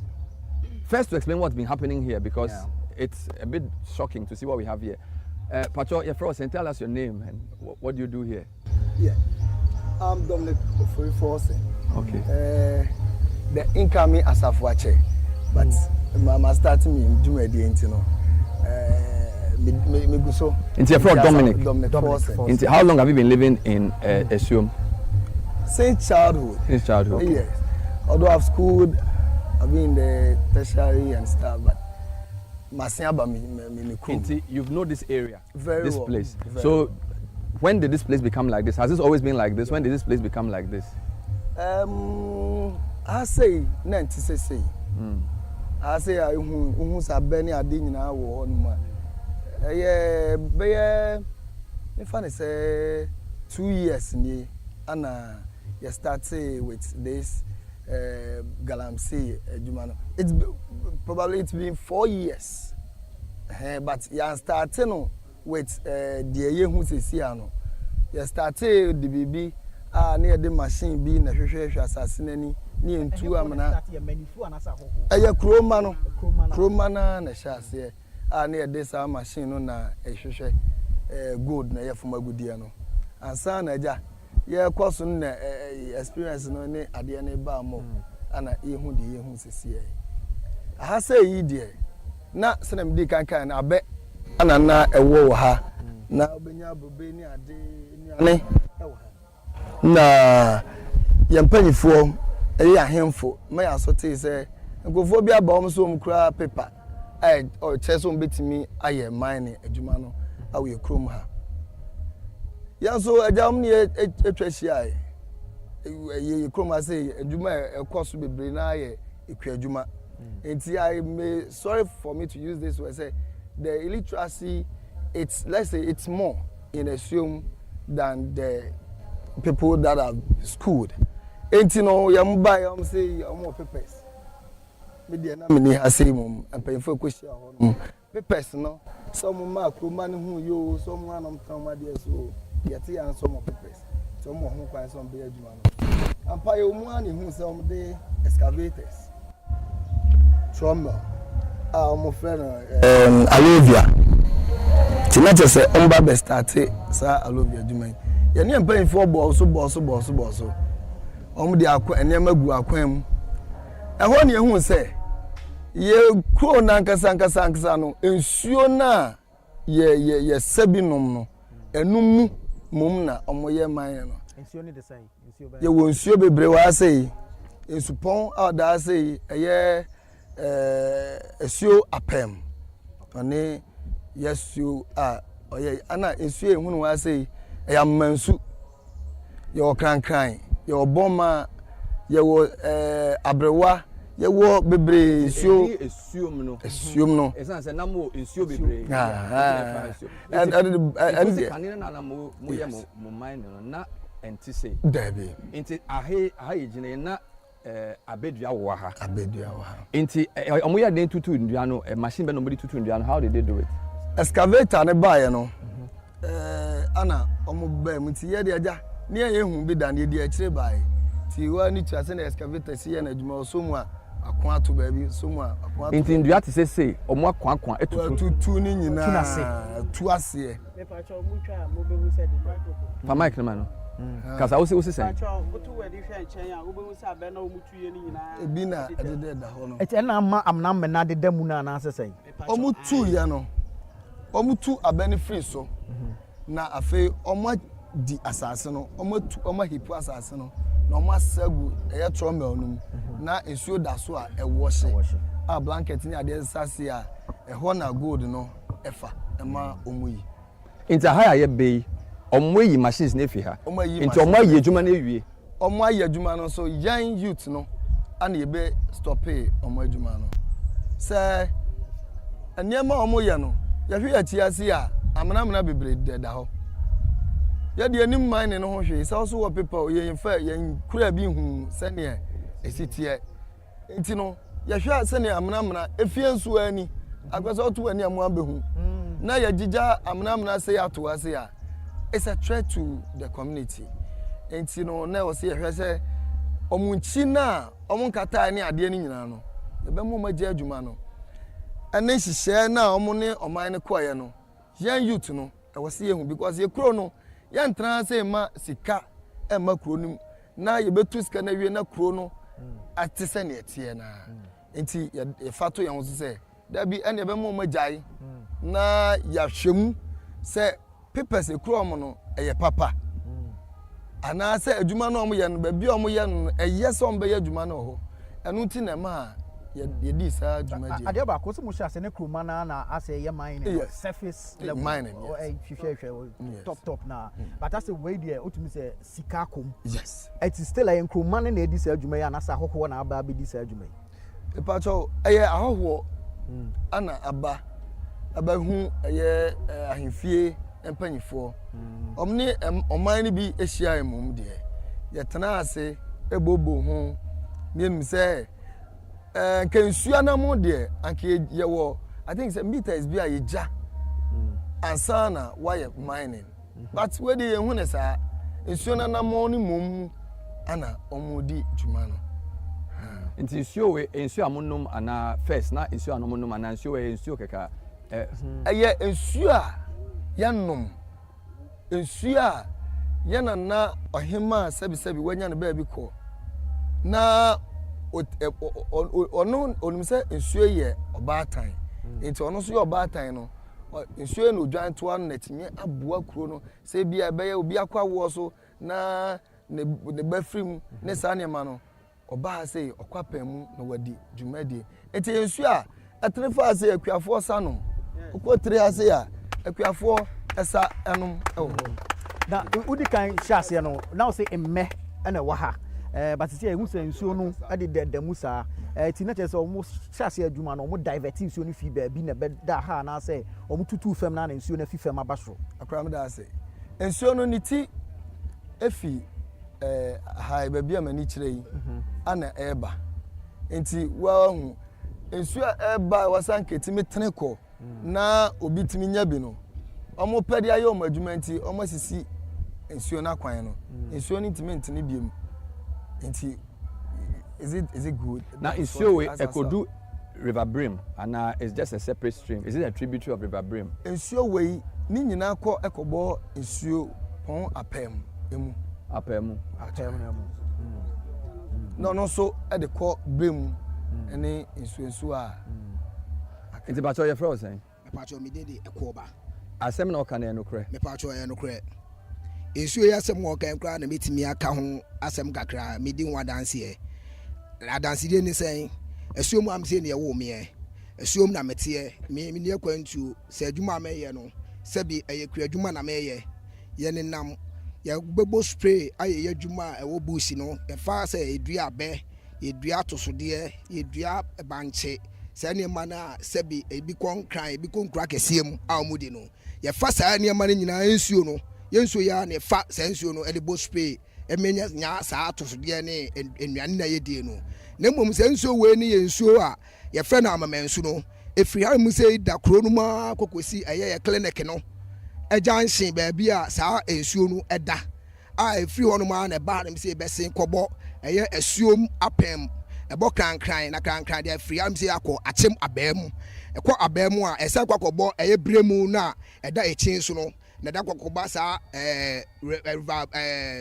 we say ensuo ba ko ye wo adesu ekwan so no no densu na densu so de atoto aso akwakoma epo no sabi ye hwe ensuo ya ensuo na ho aye poto a je say ye sabi kra ye de bo spray enam chemicals medin say ne ma na ewo mu no ene ye ntimi nsa ensuo no ene de aye say adwuma no sabi say boto bohosu na ka omo ye say adwuma no omo tutu bi kra mfa ma ye no sabi ye hu bibia sa ana omo say no ene me gina hai me wo eye asuom ye frɛ ensuo ba ko ye frɛ krankran ɛhɔnom na me mafu ɛwɔ a obi a wo asuom am sei sɛ ɔka sɛ ɛkɔ ba onim ba bi a mafu kwadwosam kwan so ɛda sɛ ɛhɔnom kra excavator gyina hɔ den a ensuo ba ko asabi ni tiri mo den a wotimi kum di pankasa no sɛ ensuo na ɛhɔnom na ɛda ti be kasa asɛm wo ya me nsuo me mai asuom a sabi me mpanimfo no ɛwom me kasa na me kasa gyina bebi so sɛ ɛnam sa galamsey na aba no enti ze enya nsuo no emfa nye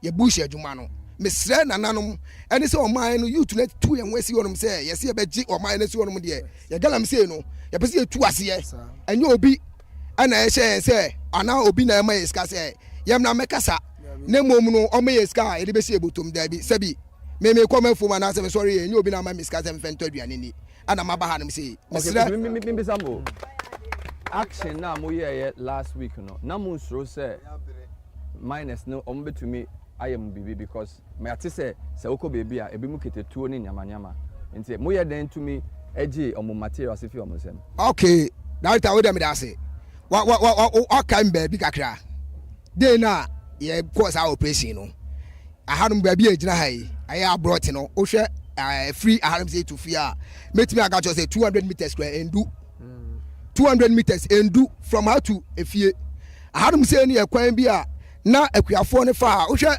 ye chi ahanum say kura na rubber dua say no aba o krom ahanum say ye beka say company ba ko a ye kese wo ye kwa bibre mansi man say ni ye GOPDC ye mekwa na ye nananum sa ase a eba no omadua omoto men kura gui edua sa rubber ne bi e wo ho no mo na mom no se de ekokọ ba ne sen ye ko site ni bi eno China phone bia te se de omde eye excavator no etutu amna kesa kese eja sa awidi sem ato won mama ye ko obi won ma ye suom ni ndi hye ekotwe tuo e ma warning shoot say nipa no minso ana mebo ni se de menka se sa asem American me gina suom anamu minso na America ya woni pa bi won ma e fe na asoa ya fe na asoa na ya wo onu ye suom ni ndi hye ana onu mom e ma warning shoot ama ye free on mo that site no Islamic at you sabi metimi aka se ye fast akwan we say so na copy on mo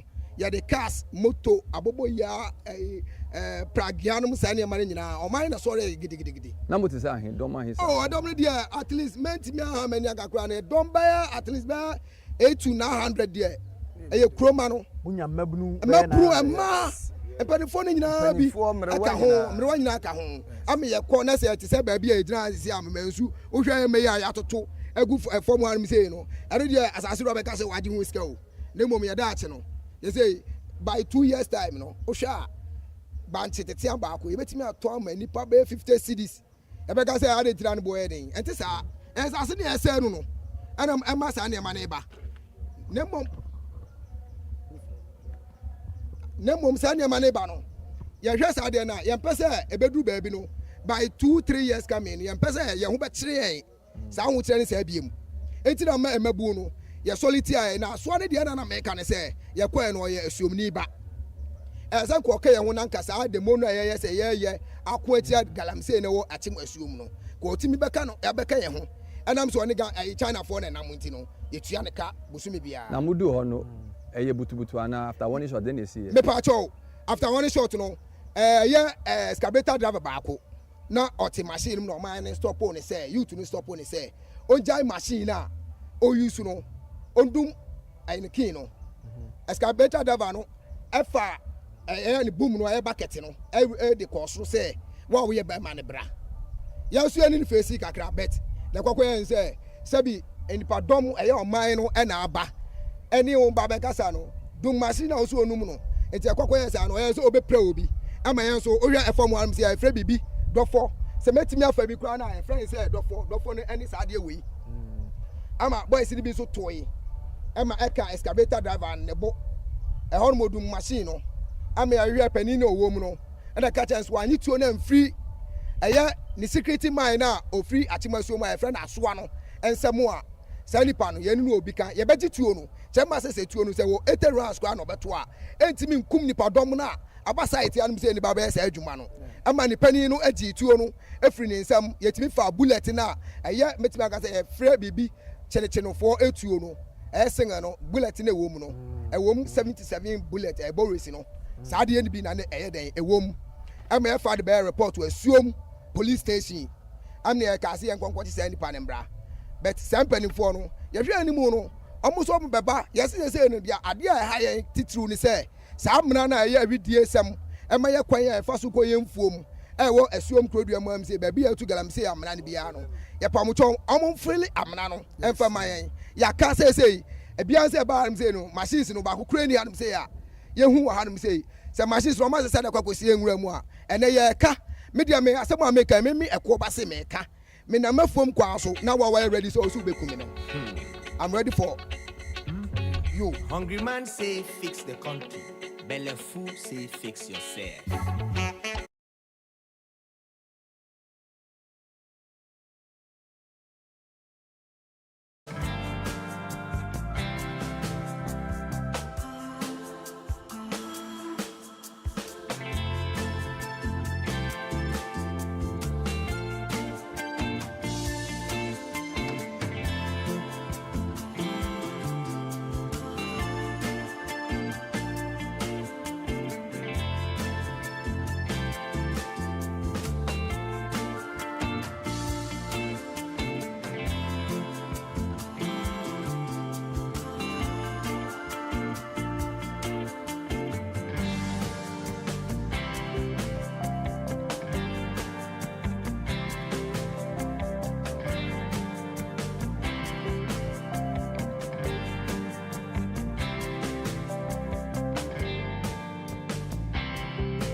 of illegal mining to ravage the rest of their community.